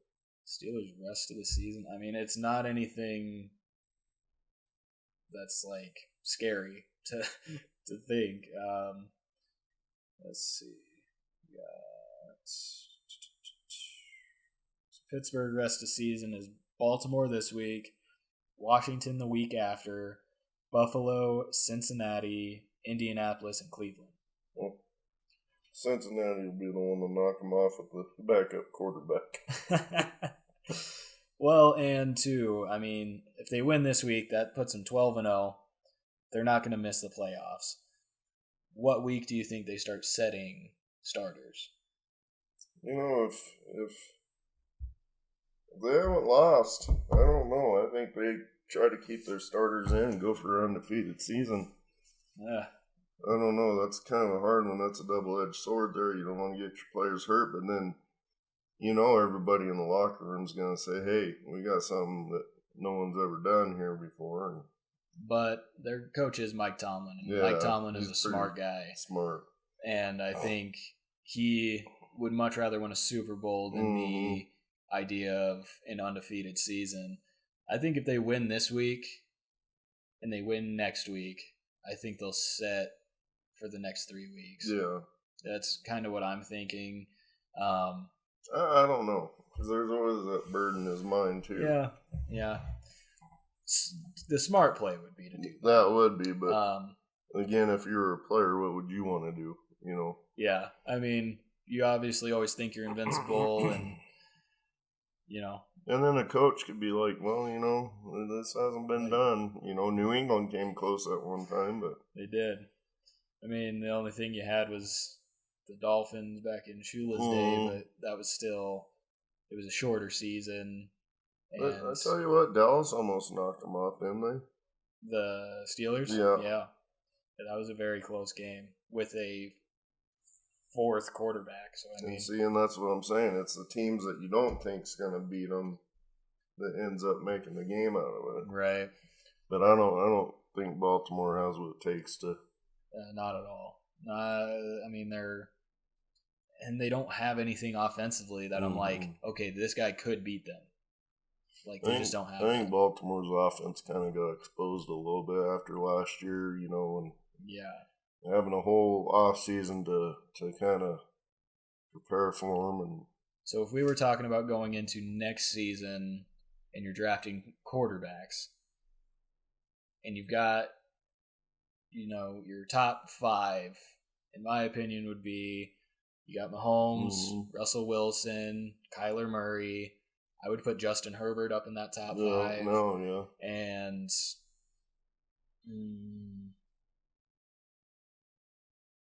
those are the top 4. Is Lamar Jackson, because he was the number 2 quarterback taken, is he even top 10? No, I don't think so. Yeah, I don't. And Dak Prescott. Dak would be in the top 5. I mean, the good thing about him, he gets a lot of garbage yards at the end of the game, and they're usually always throwing. Right, and they're always losing the game, so they always have to throw to get back into it. Yeah, I would throw Dak up in that top 5 for sure. We kind of talked about some of the players. For Pittsburgh, I'm very excited about all of their offensive players. James Conner, I'm not necessarily too hyped about him. He's a good running back. He just hasn't really produced all season. But the wide receivers for this team, you got Deontay Johnson, who, when he's healthy, is fantastic. You got Chase Claypool, who is also fantastic. And then Juju Smith-Schuster, who they're finally starting to give him actual wide receiver routes, and he's starting to actually be able to put together games. And then you have Mark Andrews, I guess. No, you sit him. And then Eric Ebron. Just depends on how the game's going, if he gets involved.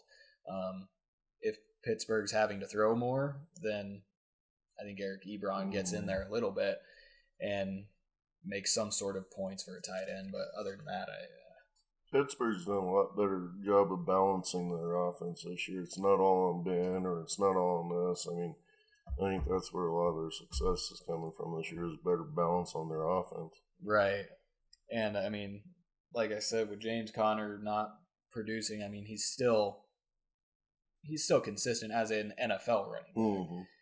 Just not necessarily for your fantasy team. All right, now moving on to Sunday, a few games that I am looking forward to, looking out for. You got the Chargers versus the Bills. Chargers, with a rookie quarterback, they're the 3rd-ranked offense this year. They're doing absolutely great. And then Buffalo's the number 11 offense. They've kind of declined a little bit. But I think you can play every single player except for a couple in this game, fantasy-wise. Justin Herbert, obviously start him.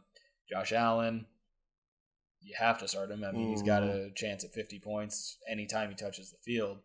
Kalen Ballage, the backup, but now the starter for the Chargers.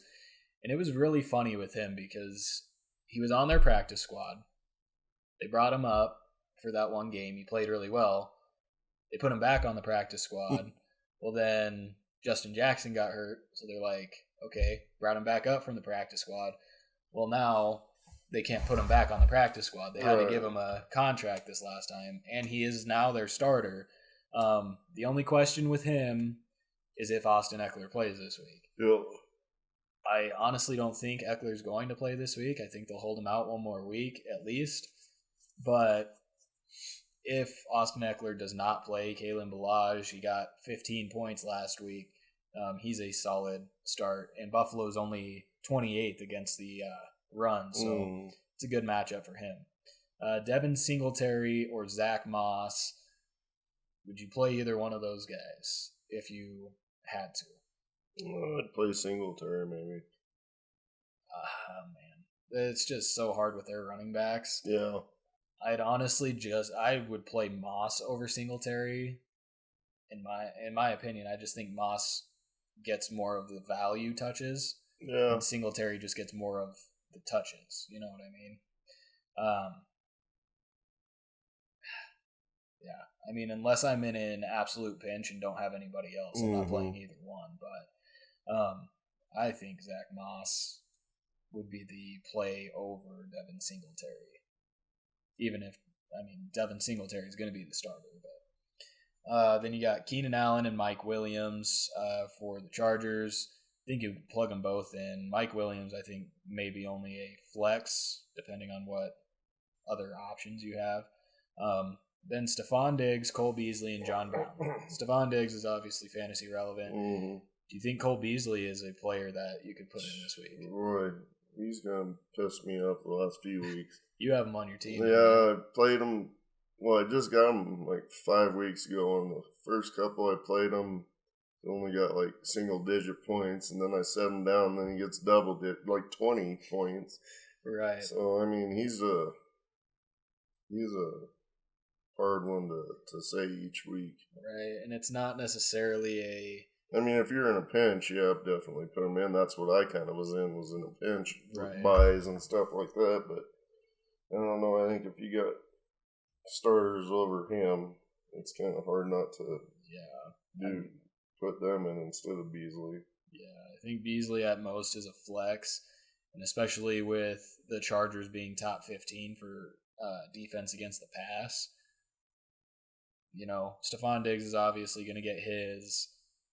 Cole Beasley could be a hit or a miss. I'm not really sure on that.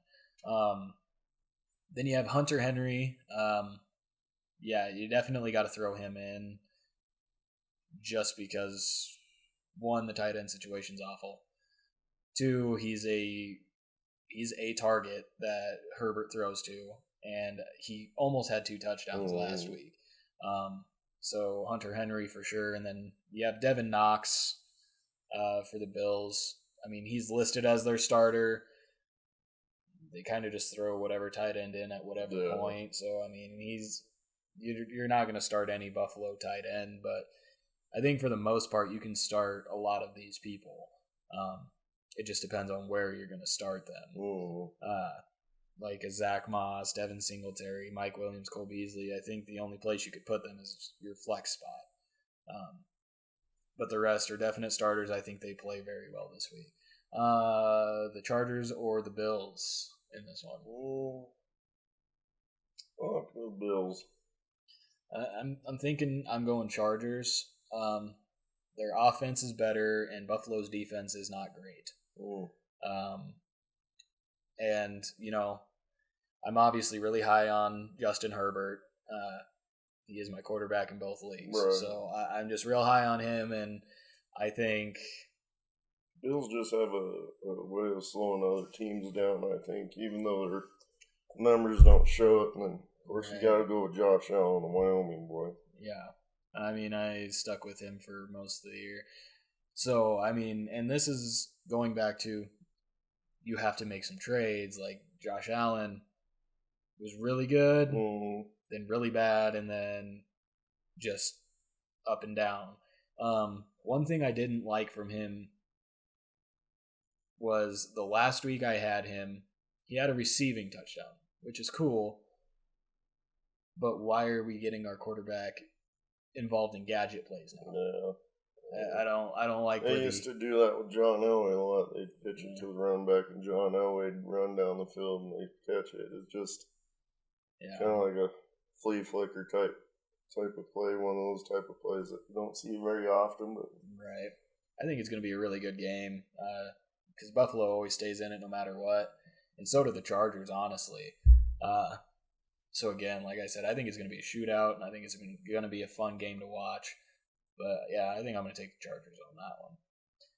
Then we have Tennessee and Indianapolis. I feel like offense-wise, this isn't going to be that fun of a game. Tennessee, the biggest thing you can get excited for is Derrick Henry and their running offense. And honestly, Indy and Phillip Rivers, their passing offense has kind of started to just gradually increase the past few weeks. And I think it helps with Michael Pittman coming back because that gives them that gives them like a number one target, especially since T.Y. Hilton hasn't been anything this year.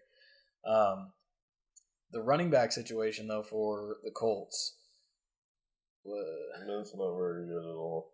I mean, you've got Jonathan Taylor, who's really good. Mm-hmm. You have Nyheim Hines, who is also really good. You have Jordan Wilkins, who had a 20-point week. It's just the way the Colts manage their running backs. It's so frustrating. I mean, you should pick one and go with it. I mean, any one of those three guys are a good running back that you could start and, plug in the other ones just a few plays to give that guy rest. But they'll put in Jonathan Taylor. He'll be doing okay. He'll fumble. They'll throw in Nyheim Hines. Mm-hmm. He'll score a bunch of points. Or they just stick with Jonathan Taylor for some reason last week. You just never know what's going to happen with those guys in that backfield. And then for Tennessee, A.J. Brown and Corey Davis. A.J. Brown's obviously a guy that you got to start. But Corey Davis is an interesting guy. He's been hurt and then had COVID. So he missed a few games this year. But he's come back and been pretty decent, kind of just slowly working back into it. Is he a guy that you think is going to, at some point, be just as much of a part of the offense as A.J. Brown?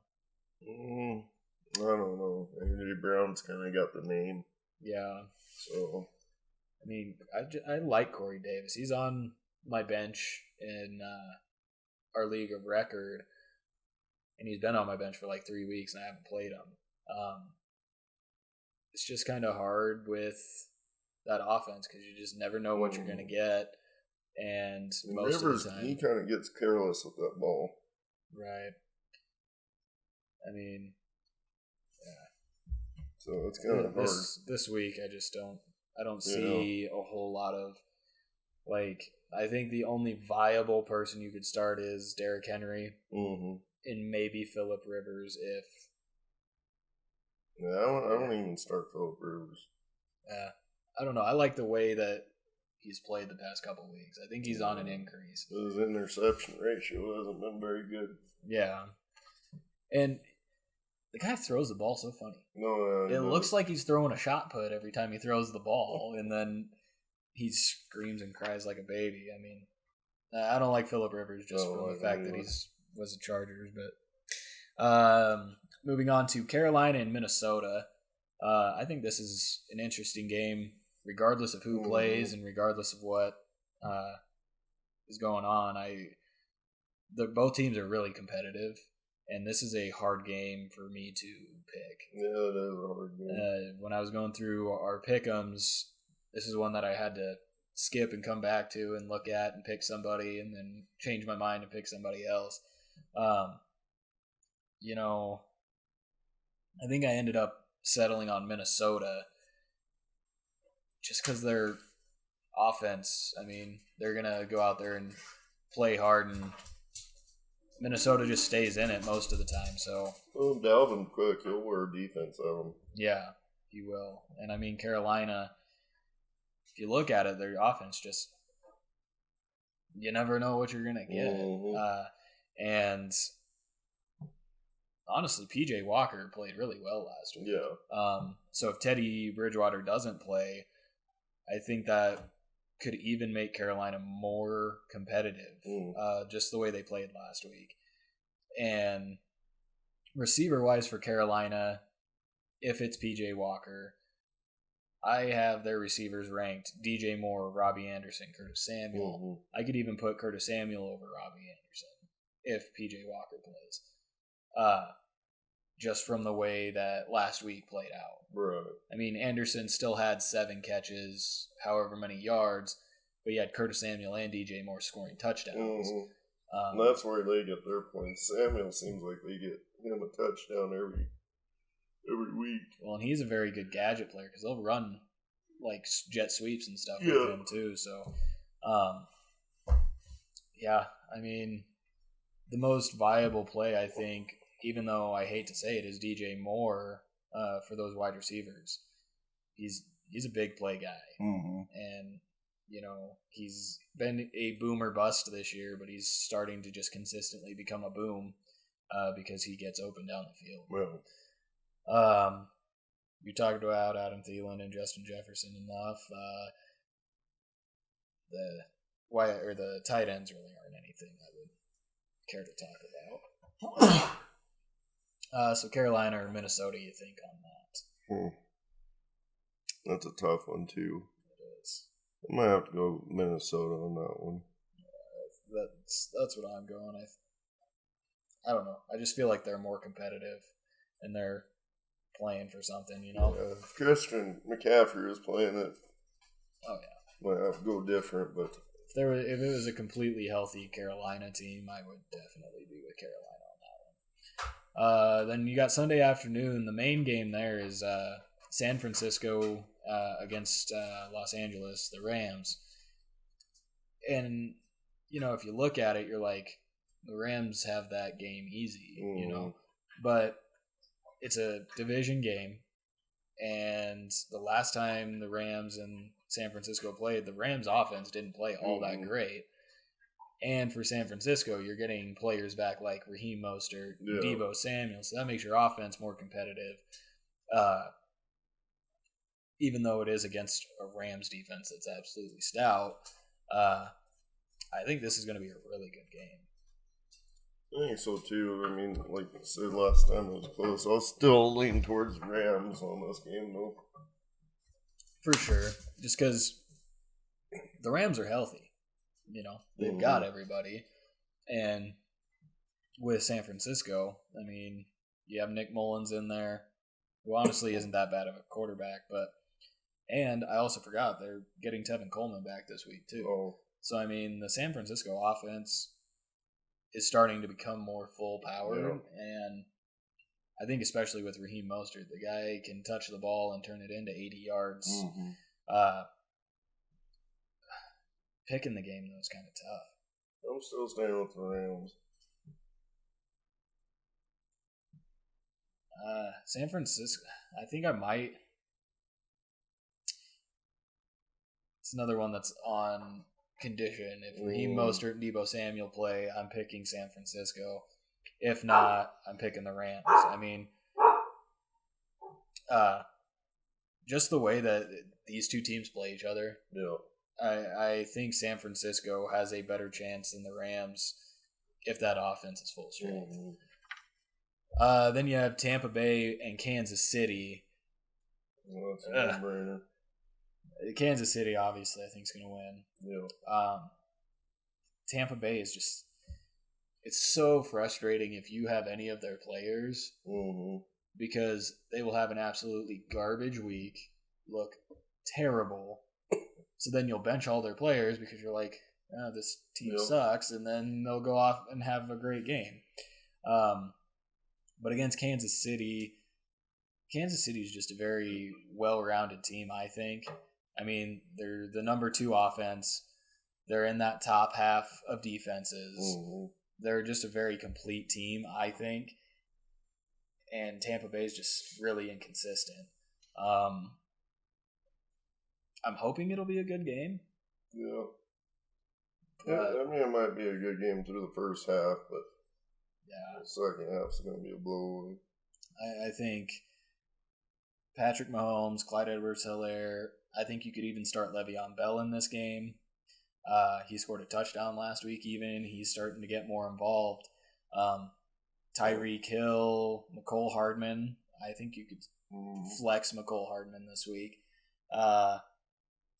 Tampa Bay wide receiver-wise, who do you think out of the 3, Mike Evans, Chris Godwin, Antonio Brown, is the guy that has a better opportunity? They haven't really, that I've seen, targeted Antonio Brown very much.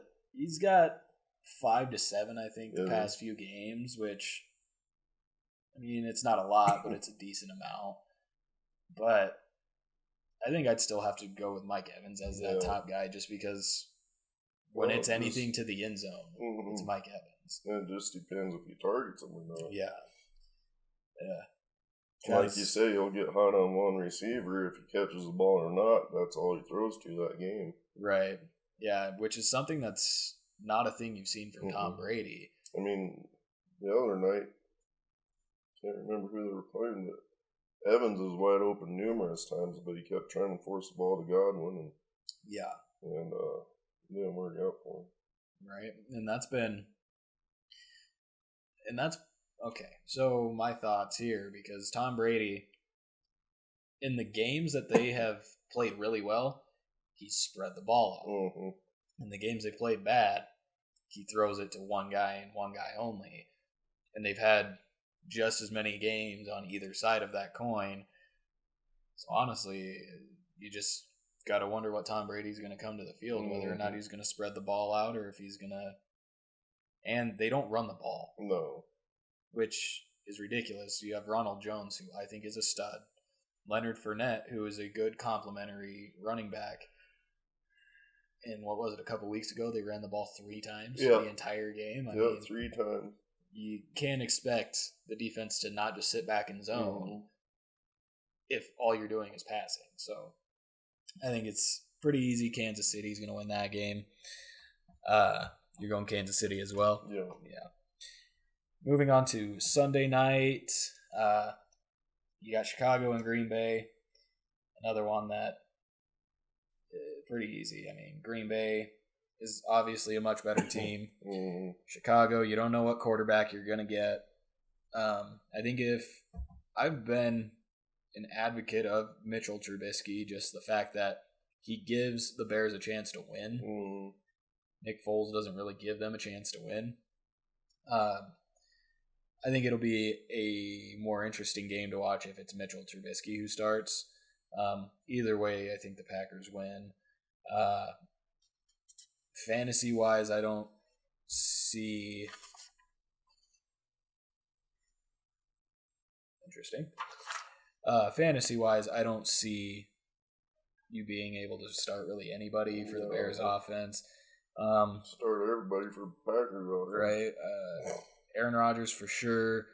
I think you can start Aaron Jones and Jamal Williams this week for the Packers running backs. I think Jamal Williams is a flex. I don't think you can plug him in as a starting running back for yourself. But the way they use Jamal Williams, he still gets about 10 points every single time, no matter what Aaron Jones gets. Which to me is frustrating as an Aaron Jones owner. But and then you got Allen Robinson, Darnell Mooney, Anthony Miller. I don't know if I'd start any of them. On the side for Green Bay, you got Devontae Adams. Looks like they're getting Allen Lazard back this week. And then Marquez Valdez-Scantling.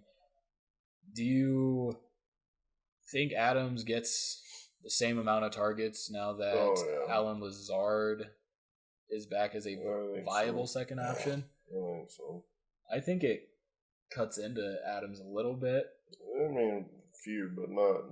It's not going to be detrimental. No, I still think he's a 8 to 10 catch guy. He's still going to be Rodgers' first look. Yeah, but I like the idea of Allen Lazard actually being able to be a flex as well because he's a really good wide receiver. Right. But him coming back, I think it makes Marquez Valdez-Scantling and Robert Tonyan completely irrelevant for fantasy. I don't think those guys are going to get enough of anything to be able to start them. And we're both going Packers on that. That one's pretty easy. Moving on to Monday night, we've got Seattle and Philly. This is a game I think you start literally every single person on the Seattle offense. Yeah. You got Russell Wilson, Chris Carson, Tyler Lockett, DK Metcalf. I would honestly start Will Disley, the tight end for them. A couple of years ago, he got a lot of points. He was a top tight end, but no, they don't use him like he used to. Right, and which is kind of interesting. I mean, they've used Greg Olson more as their starter, but he's out. Yeah. And as pass heavy as they are, I think even in this game, Will Disley could be a 10-point guy. Yeah. And then on the other side, Carson Wentz is just a toss-up. Yeah. You never know. And Seattle's 32nd against the pass. So I think Carson Wentz is going to turn the ball over like 3-4 times maybe. Mm-hmm. But I think he could also throw for 4 touchdowns. Their best part about their team is their 2 running backs. Yeah, Miles Sanders, definitely a start. Boston Scott's kind of tough. I mean, last week is what kind of scared me a little bit about it because he wasn't used as much. Right. But I mean, it doesn't matter who's in, they're going to get starting on the. Yeah. And I think it's very hard for the Philly wide receivers because I was sold on Travis Fulgham for most of the year.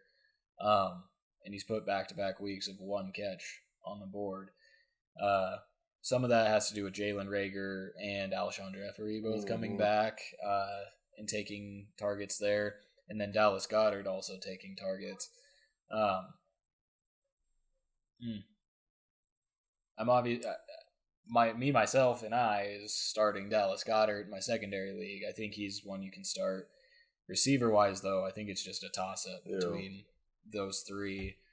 And if you're going to start any of them, I think it should be a flex time when you start them. I think Seattle still wins this game. They're kind of on a backslide a little bit, but... that DK Metcalf, he's a monster. He's a monster, but he drops a lot of balls that hits him right square in the hands. He could be double what he is if he catches balls. Right. But I also don't see... Well, who does Philly have on defense? Because they are 6th against the pass. Right. Which is pretty good. I'm not sure who they've got on defense, but... It doesn't matter who's got defense. If the ball hits you right in the hands and you drop it, that's your own doing. Right. Oh, man. Yeah, I think Seattle for sure easily wins this game. Even though they've been on a backslide. But I'm not sure. I don't know. I just don't like Philly. No. I don't like the NFC East. I don't see Seattle losing this at all. All right, so one last little final segment. Last little segment. We're going to just look at standings-wise for all the divisions.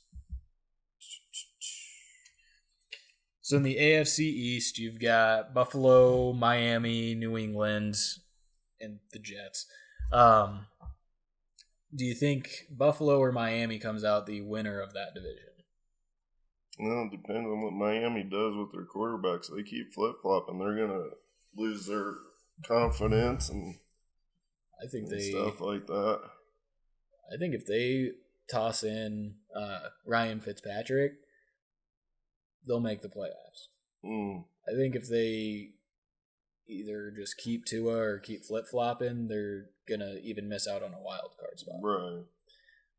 And even if they'd stay with Tua, saying if you're just here, I'd give them the confidence of next week, and they won, 4 games with Tua?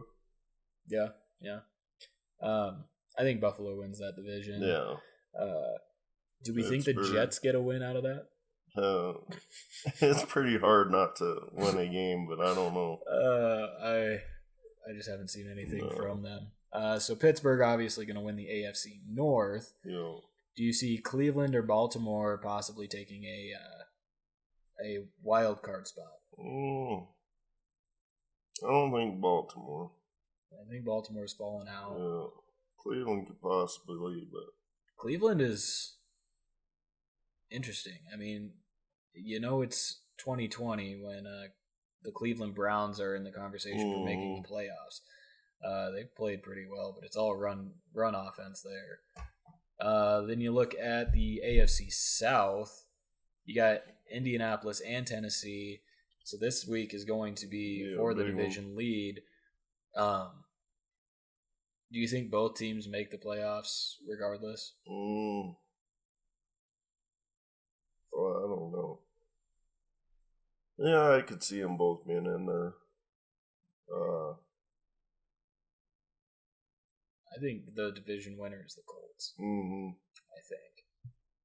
It's going to be a tough one. I think this week will say a lot about it. Yeah. And then you move on to the AFC West. You got the Chiefs more than likely going to win that division.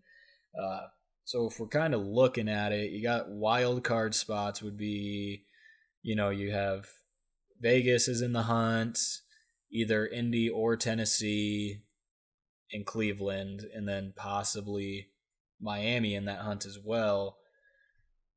Because there's 3 this year? There's going to be 7 teams in the playoffs. Yes, 3 wild card spots. I'm going to say either Houston or Indianapolis, Cleveland, and then maybe I think I have more confidence in the Raiders than I would the Dolphins or the Ravens. Oh, yeah. So interesting how that will shape out. Moving on to the NFC, going to get into the least division there. Just disqualify that whole damn division. Right. Just be like, no, actually, I don't think I want anybody of them to make it. But they're all 3-7, huh? Well, you got Philly. They got 6. that tie, so that gives them the division lead. So obviously, only one team is going to make the playoffs out of this division. Do you think? I think personally, it's going to be the Giants. I think they're playing the best football out of everybody in that division. I mean, could you make a case that Washington possibly? Washington and Giants are my 2 top favorites in that league. Yeah. I mean, Washington's defense is one of the best in the league. And they kind of have an offense that is working working itself out. Green Bay you got in the AFC North. I think they're going to pretty easily take that. Do you think Minnesota could possibly make a run at it? I mean, they would have to win out to even I think so. have I mean, a they've chance, showed points where, hell, they beat Green Bay even this year. But I don't know. They got a shot at it. But I'm looking more at the NFC West. It's a hard division. It is, and I feel like the Rams, Seahawks, and Arizona could all go there. Yeah. It's just a question of who is going to win that division, and then what is because realistically, if 3 teams out of that division go, you only have room for one more wild card spot, and that would probably be Tampa Bay. Yeah. So I mean, Minnesota, if they win out, they've got a shot. But they also have a shot at missing, even though they'd be 10-6. Right. And then you have a team that maybe only has 4 wins. Yeah. But I'm looking for those 3 teams in the West to make it. So too early to call Super Bowl. No. Too early to call who are we going with the AFC? AFC, probably. I see Pittsburgh and Kansas City championship game. I don't know if I believe in Pittsburgh that much. I would go Kansas City probably again in the AFC. Yeah. But Pittsburgh will give them a very good game. I think it would be an exciting... I think that'll be the AFC championship. Yeah. Pittsburgh and Kansas City. I think that'll be one of the Kansas more City exciting will win, ones. Yeah. And then NFC, I hate to think the Packers. I don't think so. I think Packers will be in the NFC Championship. Maybe Packers and Saints. I'm looking at Saints. I think the Packers and either the Rams, Seahawks, or Cardinals. I think one of those 3 teams against the Packers in the NFC Championship. and I hate to say the Packers go to the Super Bowl, but No, I don't. I think it's... I think they might be one and done in the playoffs. which is something the Packers would do. Mm-hmm. It's just very hard. Yeah, I'm going to say... So my too early to predict would be the Packers versus the Chiefs in the Super Bowl. I'll go Saints and Chiefs. Saints and Chiefs. And watch Tom Brady's dumbass will slide Tampa Bay somehow in there, and that'd be annoying. But then you'd have a Tom Brady, Patrick Mahomes Super Bowl. Yeah. Which is something that wasn't possible before. All right, well, that is it for our Thanksgiving edition of the Lucky Shots Fantasy Podcast. Thank you to old dad over here, given his expertise, his 5 and 6 expertise of fantasy football over here. Hey, but who's winning the pick'ems? Yeah, I'm he's way ahead. He's beating me by 9 picks in that league. I'm to the point where I'm trying to purposely pick different than him just to catch up. I did catch up by 1 last week, so slowly but surely. But that is it this week, folks. Don't forget to like, subscribe, share, all that good stuff. And maybe leave some comments down below if you would like. Interaction's always good. Thanks for listening. Have a great Thanksgiving.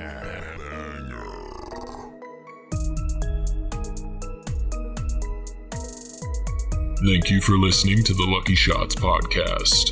Join us next week.